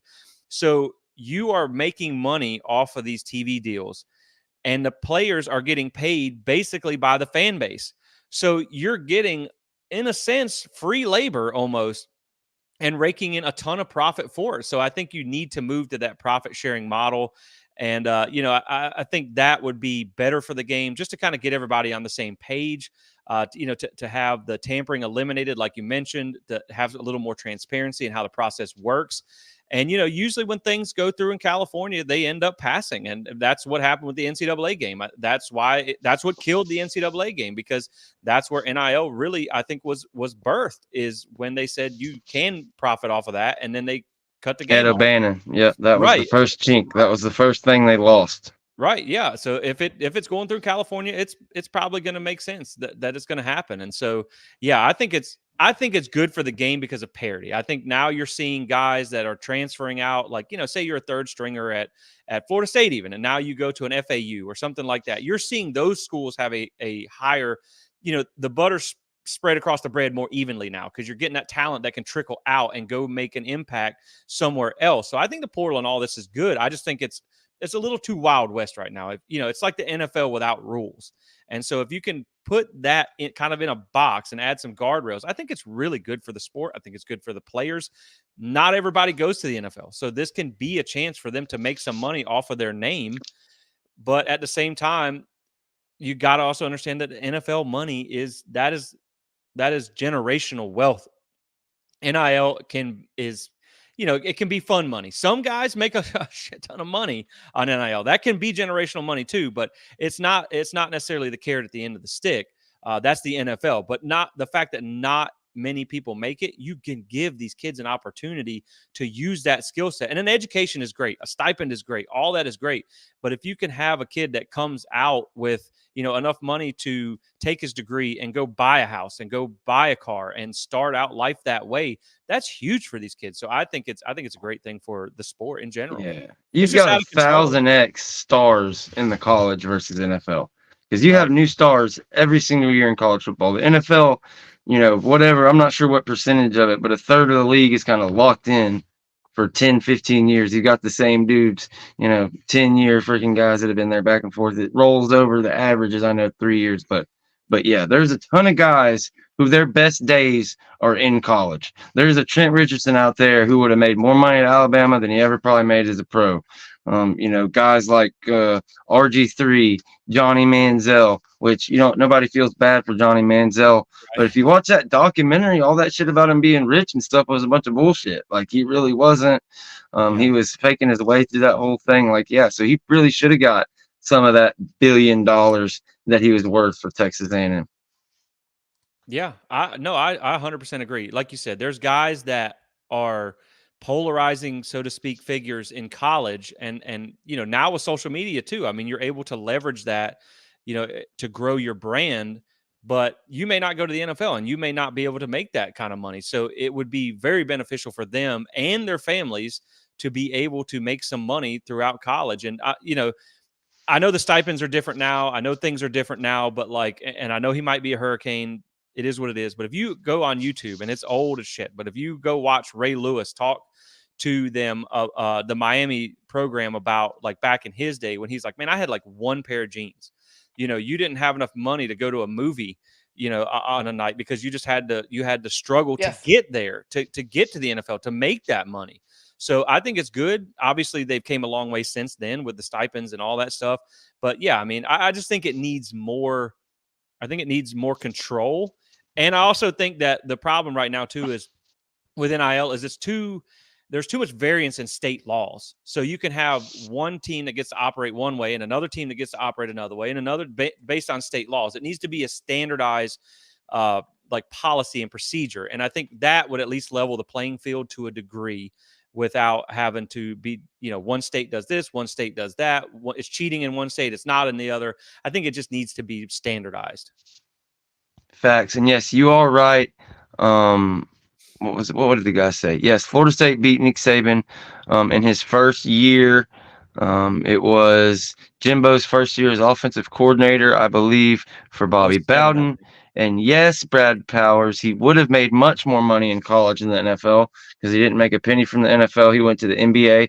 But that's the point. Yeah, Jimbo or Jameis Winston could have made some money off baseball while he was here. He could have made a ton of money off football as a, redshirt freshman and all that good stuff. So, again, guys, the number's on the bottom of the screen, scrolling across, 850-495-1906. Call the bat line. Jen, did you have anything on your heart? Anything you wanted to bring up? Well, no, I don't think so. I'm just kind of listening to you guys running the chat, or trying to. And let's see. Okay, wait, we haven't talked about Amari Williams yet. We have not talked about Amari Williams. What happened? Believe. Okay, something happened? Cool. No. Something better not happen. No, we haven't done a show. Oh, no, okay, yeah. I'm trying to think, did we do a show? But yeah, no, we did Sunday. But no, Amari Williams, he is an absolute beast. I guess we haven't got Jesse's opinion since he committed, I guess. Yeah, man, that's a huge get for them. I want to say he had over 35 offers, pretty much an offer from every major program out there.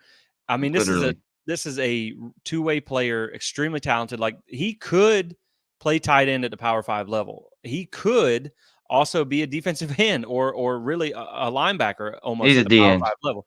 Right, yeah. But they're bringing in as an edge player. But he could do whatever he wanted for sure. Right. It goes to show the type of athlete that he is. Now, the only thing with him for me is he reclassified from 25 to 24. Now, first off, he was thought of being one of the best athletes in the 2025 class. I want to say he was still top. No, he was the number one overall, I think. Whatever position he was, he's one of the best athletes in this class. Right. He's number 6. like even reclassifying to 2024, he's still one of the best players out there. Number 6 athlete. Right now, reclassifying, he needs to add a little bulk for the position to his frame, but he's got the size, he's got the length. He's 6'4", so he could add a little bit of weight. But the point is, I think the good thing is you brought in a lot of depth at your defensive line. Number 1 athlete. Right, and so you may see him in some mop-up duty here and there. I don't expect them to do a lot with him this year because he's a guy that's already reclassified down a year. Yeah. But again, you also just loaded up at that position with guys. You have depth at defensive end. So this is, again, you can put him in the oven and let him bake for a year, work with Coach Storms, add that mass, get that development. And then next year, when you lose the Sione kid and Pat Payton probably goes to the NFL, and, who knows with Marvin Jones Jr., hey, I hope he goes to the NFL because that means he had a breakout year. So, but it is, you're loading up that position. And, everybody said that what's up with D-line recruiting? Well, that's a massive get right there. So, this is a kid that I'm super excited about. And I think that, with about 1 year to add some mass to that frame and get development, man, he's going to be a dude. I mean, like I said, everybody wanted that kid. Everybody wanted him. And Florida State was able to get him. And I believe they fended him off from even taking another official visit. I think Florida State was it. And so that's I'm glad you brought that up. Cam Riley's supposed to make a visit, I believe, to NC State like tomorrow. I was really hoping he would commit before that happened. The portal's opposite. If you don't know, when it comes to portal recruiting versus high school recruiting, high school, you really want to get that final visit, going down the stretch before a dead period, or if it's coming up to early signing day, you want to be the very last. Transfer portal's obvious. You want to be early. You want to be very first or maybe second in some cases, but you want to get him to commit and not leave campus. Like, you want it that quick. He's a legit person. Like, he's an all SEC type linebacker, 6'4", 6'5", and 240 plus pounds. Like, please, he's what we need to come in and play alongside DJ Lundy. How are you guys? I'm curious how y'all's feelings are on that. I'm like completely 50-50 on it. I have no idea. Go donate to the Battle's End. First NC State, like, why would you? Right. I think the only thing you can look at with NC State is, like, they just had Peyton Wilson, who was a really good linebacker. So, there's that. I guess maybe you see that. But, yeah, man, golly, boy, if they get Cam Riley, like, I might start telling some lies because who do you think had more fun, Kalen DeLoach or whoever that linebacker you just named? At NC State. That's all I'm saying. They're both going to the same place, right? And like, I live in the Carolinas. I can't stand NC State. Their fan base is, they're kind of a very rude fan base or whatever, to say the least. But but again, that's a program too where if you're looking to go win, they've had 1 10-win season in program history ever. Their last ACC championship, I believe, was 1979. So I don't think they would even come close to having the NIL play that Florida State could. So it would be a strange, maybe, unless he just loves it up there. But man, if you could get him, that would be massive, because then you get that guy that can go alongside DJ Lundy. And then you also have the Alabama transfer that, he doesn't have a lot of experience, but you feel like he can be good. But man, if you get Cam Riley, like, that is your answer at linebacker. And then I would like to see them get another defensive tackle in the portal. That's just me personally, just to add some depth. But, if you can get Cam Riley, that's massive for this defense. I think that's the guy you need to step in. That's like a Tatum Bethune in a way, where, he's 100-plus tackler at his previous stop. He's got that experience, but you're also with a little bit higher ceiling there. So, man, Cam Riley would be huge. And like you said, you kind of want to cut the head off the snake right away. You want to get that first visit and be like, look, this is what we can do. Done. Shut it down. Let's go. So it'd be huge, man. I really, really hope they get Cam Riley. Speaking of the Battle's End, Jen, did this thing come in for you? Mine just came in today. No. These special Battle's End. I mean, this thing is solid. I mean, it's steel. I haven't gotten mine at all, and I think I actually got I'm in the. What membership are you in, George? You gonna call me out on the podcast? No. Jen? I'm just asking. Keep it personal. Sorry. I'm still waiting on mine too. If it makes you feel better. Look, I'm paying. I don't know. I don't know. I'm not gonna go in that. But I'm just saying, no. You can share yours. Yet. I'm just gonna keep mine close. Play mine close to the vest. I want my card. I just want my card. I will say, It's coming. I literally just got mine. Like I got it in the mailbox today. So. I think I did see where I think they sent out certified mail. They sent out an email where it was like, we understand people want their cards. We had like a flurry of people join after the CFP snub and all that stuff, like 5,000 people or something like that. And they said that it was just, they kind of had to put in a special order with their supplier and they were going to get them in 2 batches. So yeah, we'll see. I mean, I'm still waiting on mine too, but I think that's what happened. It was such a large order they had to place. They had to do it in 2 batches and it's taken time, but they assured everybody it is coming. But like I said, I'm waiting for one too. So, but it is what it is, but just sign up and that's how you get these guys. That's how it's like a legit, like Batman, like you could make a Batman, throwing thing out of it. I mean, it's steel, it's heavy. It's really cool. So, and it's got your number on it. They said it doesn't correlate with the number. Jesse, like, listen to him bragging, and like we don't have ours. I don't understand all this. Bragging. Sorry, guys. I'm just saying. Jerk. Can't help it. I must have signed up first. I guess. I don't know. Yeah, I don't know. I'm pretty sure I was before you. I'm pretty sure I was before you. No, you were following my lead on that one. But yeah, sign up. Guys, don't forget the numbers on the bottom of the screen. We're getting pretty deep. We're 1 hour and 35 minutes in here, but we've still got 157 in here. So we will try to come up with some more topics. You guys give us a call. Again, it's 850-495-1906. You can either text, call in, whatever you want to do. And sorry, Jesse, I didn't mean to cut you off. Oh, no, I was just going to say hit up that. And then, of course, if you can afford it, Seminole Boosters is also a good place to go as well to help pay for the, for the facilities and the things and the upgrades that they're trying to do. I haven't had a chance to really dig into it yet, but I did see the report come out today where they're looking at the private equity and possibly putting like a corporate sponsor on the Civic Center as well as maybe the stadium. If you're a traditionalist, you probably don't love it, but it's all about that revenue generation. Why not the Hard Rock Casino? I mean, I'd be fine, exactly. Something like that. As long as they don't go something, super corny. Right. I'm fine with it, especially the Civic Center. Like that kind of goes hand in hand with it. Exactly. Dope. They're gonna have to be. But there are things they can do. Like I've been saying, as far as the Wi-Fi, everything they say about the Wi-Fi, whatever. You call it the Comcast or the Cox Cable Wi-Fi network or whatever you got to do to satisfy them as a sponsor and get that shit done. But it's coming. That's why I have no problems. God, if you've been in the Champions Club, you have no complaints about what they're doing to that stadium because it is so nice. And if it's going to get it close to that, it is so nice. But yeah, that is something, you brought it up, so let's talk about it. When you talk about private financing and all that stuff, it is pretty awesome. They've got a plan. It's called Project Osceola.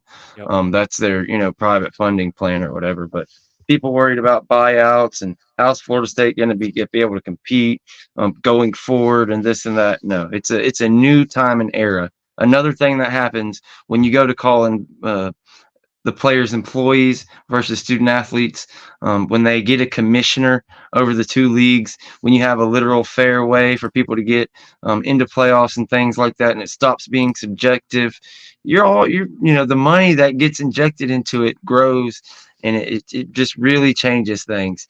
So I completely kind of lost my train of thought there, but it's only going one way. It's not going the other way. Like you're going to be able to put dollars and cents down to what Florida State football is worth, how much it's worth for TV, for, merchandise. What's it worth for them to say, your business's name on TV or to have it, they're going to be able to get it financed. They're going to be able to bet against it and get loans or whatever the case may be from these venture capitalist firms and stuff. It's just right. And it sounded like they had contingencies for whether they didn't get out of the ACC or whether they did, and just a lot of things going forward. And I think that's really what's so exciting is just with the leadership that you have with Alfred. He's a business guy. He knows what they're doing. Of course, the last AD with the interim Coger, they got us out of the hole that we were in. Now you got Taggart off the books, and you got a guy that's very forward thinking. So they're going to do what's best they're going to be a fiduciary for the program, and they're going to do what's best for the program to compete in the future. And it's going to look a little rough during the spring game with the stadium renovations, but I think in 2025 it will look good. By the way, you talked me into it, George. I'm going. Holy shit! Mike Bart's appearance, $5 super chat. Just wanted to keep supporting the cause. I'm calling 13-0 in ACC championship playoffs right now. Go Noles. I'm sorry. I swear every time I think you're about to stop talking, you're taking a breath and you spit one out. I'm sorry. What were you saying? I didn't mean to cut you off. You're good. I was just to say, you talked me into it the other day. I'm going to the spring game. Let's go. You heard it here first. You got to go. So I'll be there. Excited about that. But yeah, I agree with Mike. I think, man, just when you look at what they added and you look at the pieces that they got and you look at the other teams that they got, you're going to, and sometimes I hate to admit this, but like when you look at, there's about 4 teams on your schedule that's going to be more talented than you on paper in the 247 composite rankings. Clemson, Florida, Miami, and possibly Notre Dame. I think they're really close to where you're at. But last year, you beat 4 teams that were ranked above you too. So that doesn't necessarily mean anything. So the point of that was you're going to be more talented than 8 of the teams you're going to face already. So you would think there's probably your floor there. And then if you can beat those teams, again, like a Miami and a Florida and a Clemson, you get Florida and Clemson at home. You got to go to Notre Dame. That's probably your toughest one there. I mean, I'm thinking 13-0 to 12-1 at worst. But I think the one everybody looks at is Notre Dame. And again, Notre Dame, until they prove it, again, it's kind of like Miami, until they can win those big games, we'll see. But I think the best thing about Notre Dame is, one, they're going to have a hyperinflated ranking because they always do, because they're Notre Dame. But it's also, it doesn't count as an ACC loss. So if you were to drop that one game, you can still be in the ACC championship and you can still get that playoff bid. So, I think even at 12-1, if the loss comes in the right spot, you can still be an ACC championship and playoff team, but hopefully you go 13-0. And I think it's very much on the table. Yeah, I agree with Tempest, and I agree, with what you said. I think Notre Dame may be that toughest test just for the fact of it's on the road and it's not somebody you play every single year. It's a little different, but I love the coaching advantage. I still love our guys. Me and Jim went through the schedule, and this is how I put it. When I look at each game, if I'm being honest, I would pick us in each game. I like us in each game. We may be favored in each game, but when you do these win-loss charts, you have to go, okay, you're 80% in 10 games. That adds up to 20% to all 10 of those. That adds up to 2 losses. Right. You have to do it. So the way I look at it, I think 11-1 is kind of the most likely, with 12-0 being more likely than 10-2, like legitimately. I think that's the kind of territory we're in. But as of right now, I have us this far out, maybe dropping that Notre Dame game and still running the ACC undefeated and making it to Charlotte. So we'll see. We still got a long ways to go.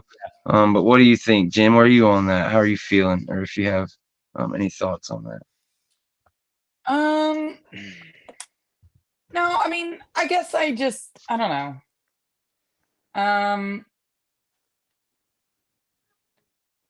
Yeah, no, I mean, I don't know. Like, Jesse, you go.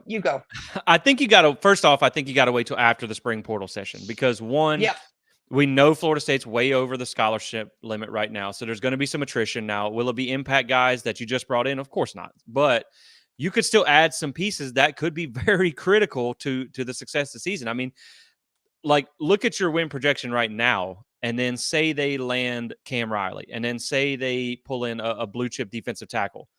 That changes things for me because that's like the 2 little weaknesses that you might have. And also I'd like to see the spring game. Like if you go out there and you see, now it may not be good for your DBs depending on who it is in coverage, but if you see like DJ and Malik Benson just, over the top every other play, then I'm going to be like, okay, go ahead and book that ticket to Charlotte. You know what I mean? If you see that chemistry there, right. I can't wait. That's the biggest thing, man. Come on, spring. Like, I wish we could just be at Tour de Duty when the kids just work out together and stuff. Like, I just want to see it. Right. What's that connection look like? Malik Benson, what's he going to look like? That's what Jaylen Brown, you got these speed guys. I want to see how that connection is going with a guy that has the arm to take advantage of it. And, when you talk about Notre Dame, like, look, I like Marcus Freeman. I like him as a coach. I think Mike Norvell's a better coach.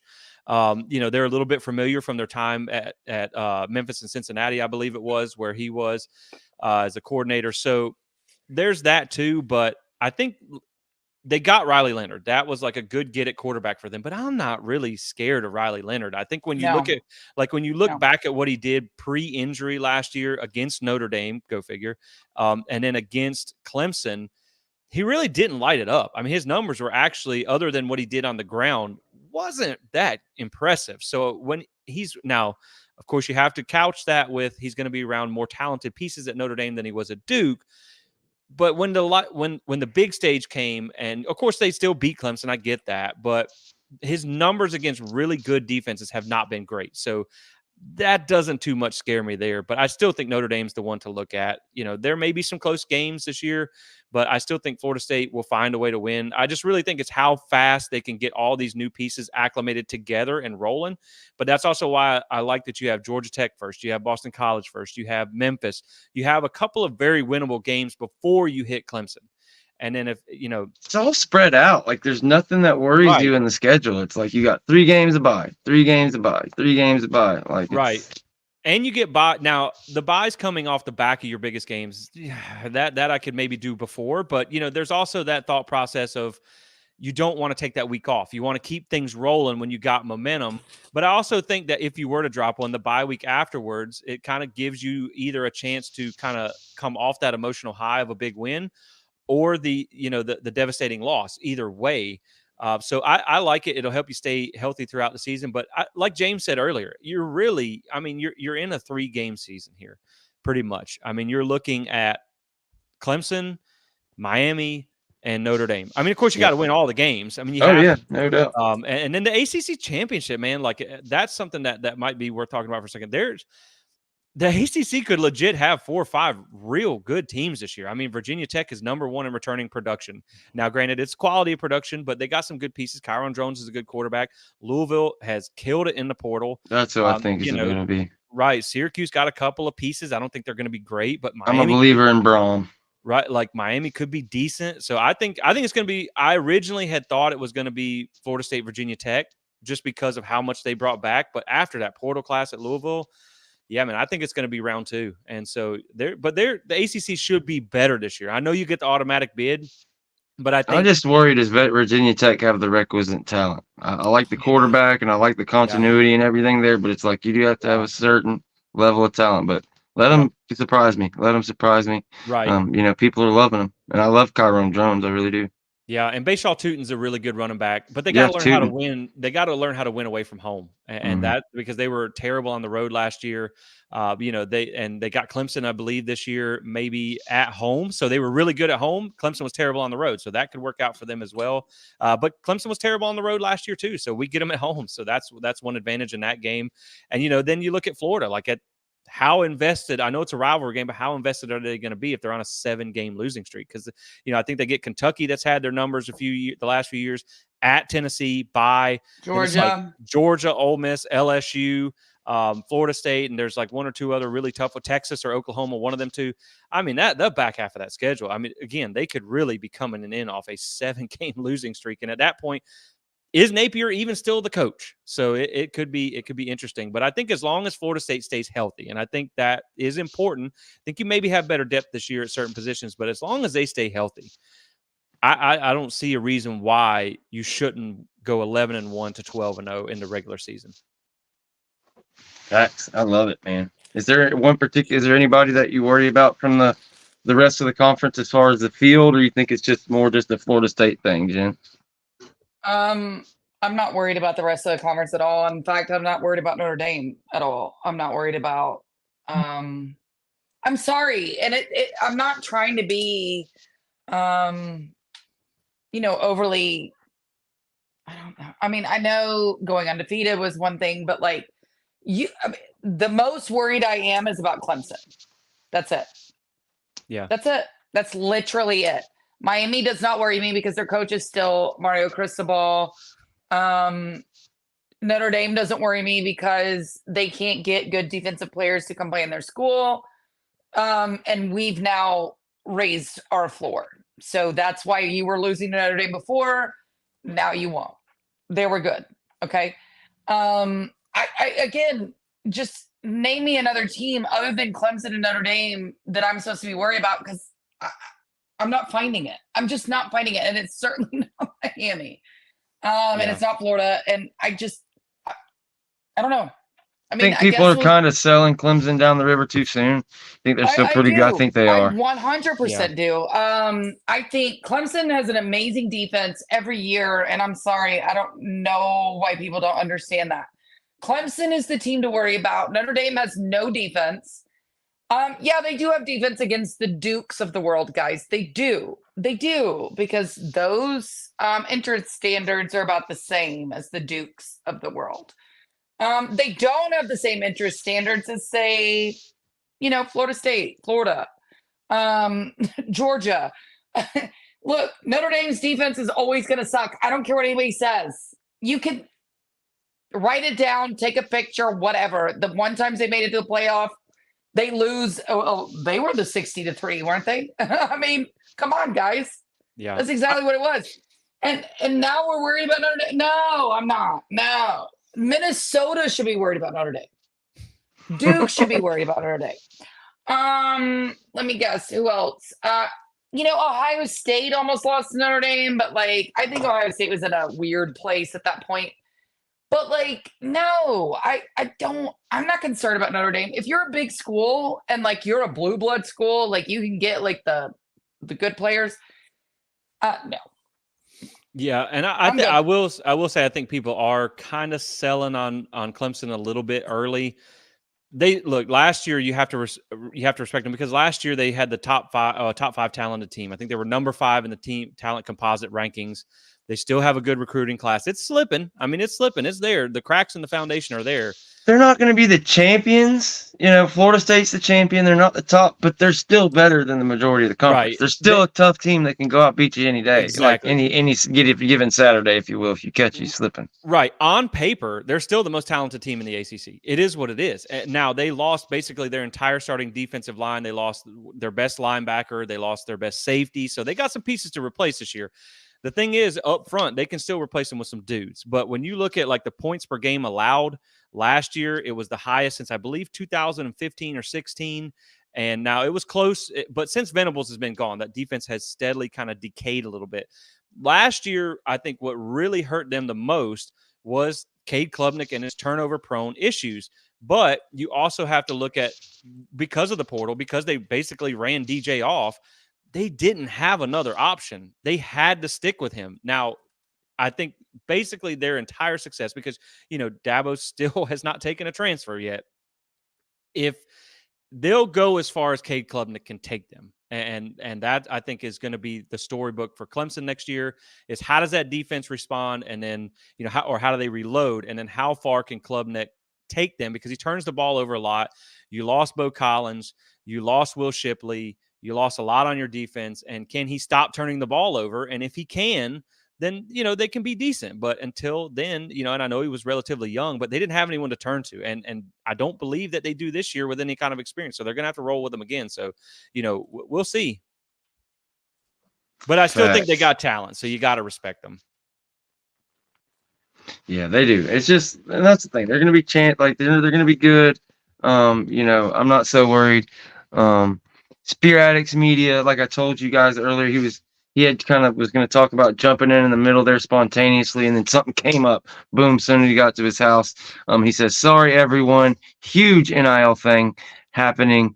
Can't come on." But yeah, believe me, if Spear Addicts is working, if Chris is working on some NIL stuff, it's good for Florida State and it's good for us. So just know, you can just look at that and take that one tiny information and know good things are happening from Florida State. But we're almost through this thing. We're at 1 hour and 52 minutes. If you wanted a question, if you wanted to speak, Tiny Hat, if you're out there, whoever's out there, you've got just a few more minutes later left, because Jen has Vanderpump Rules tonight. So we got to respect it. I do. I believe it's 8:20 it starts or something like that, or 9:20 Eastern.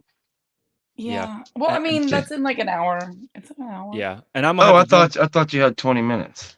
I thought it was 8:20 our time. So, well, I could start watching the pre-show at 8:20. Oh, but, Jesus. I'm not that big of a loser just yet. Yeah. And I'm going to have to cut out here in a minute. I'm going to go talk about FSU basketball in another pod in a second, as they're hanging on for dear life against Boston College right now. So They're up 1 point with 5 seconds left. So, there's not a whole lot to say about them other than they're inconsistent and they can find ways to lose just about any game. So, yeah, I'm going to have to cut out of here in just a second. Absolutely, man. I mean, we're about to cut it off, man. Ain't nobody. Yeah. We're at an hour and 53.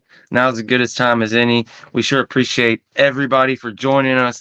We had 9 different super chats, memberships, not volunteered, charity. What do you fucking call it when you gifted memberships? I think Jen, didn't shout her out. She actually gifted 5 memberships. A whole bunch of people gifted 5 memberships. We really appreciate you guys. Kwame County, we appreciate you with the 2 super chats coming through, even though you didn't want to call in. Maybe call in next week. Well, we can go after it. But anyways, we love you all. And people really love when I play the Trub Lyfe song to end it. So I will throw the Trub Lyfe song on and let y'all listen to that and look at the Carlos William highlight. And we will see you guys Friday with Tony Altimore and who knows, maybe Chris, maybe James, maybe somebody else joins us. But we love you guys and we'll see y'all next time.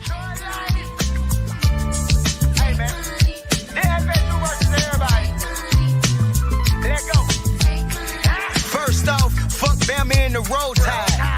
Fuck Tuscaloosa in every city that's close by. Bitch ass hillbilly redneck fans. Auburn almost caught y'all slacking like dress pants. Michigan trash, they ain't got a damn chance. Only Wolverine I respect is X-Man. Keen ass coach got exposed, still in plays. Damn right I'm bitter, y'all sweeter than lemonade.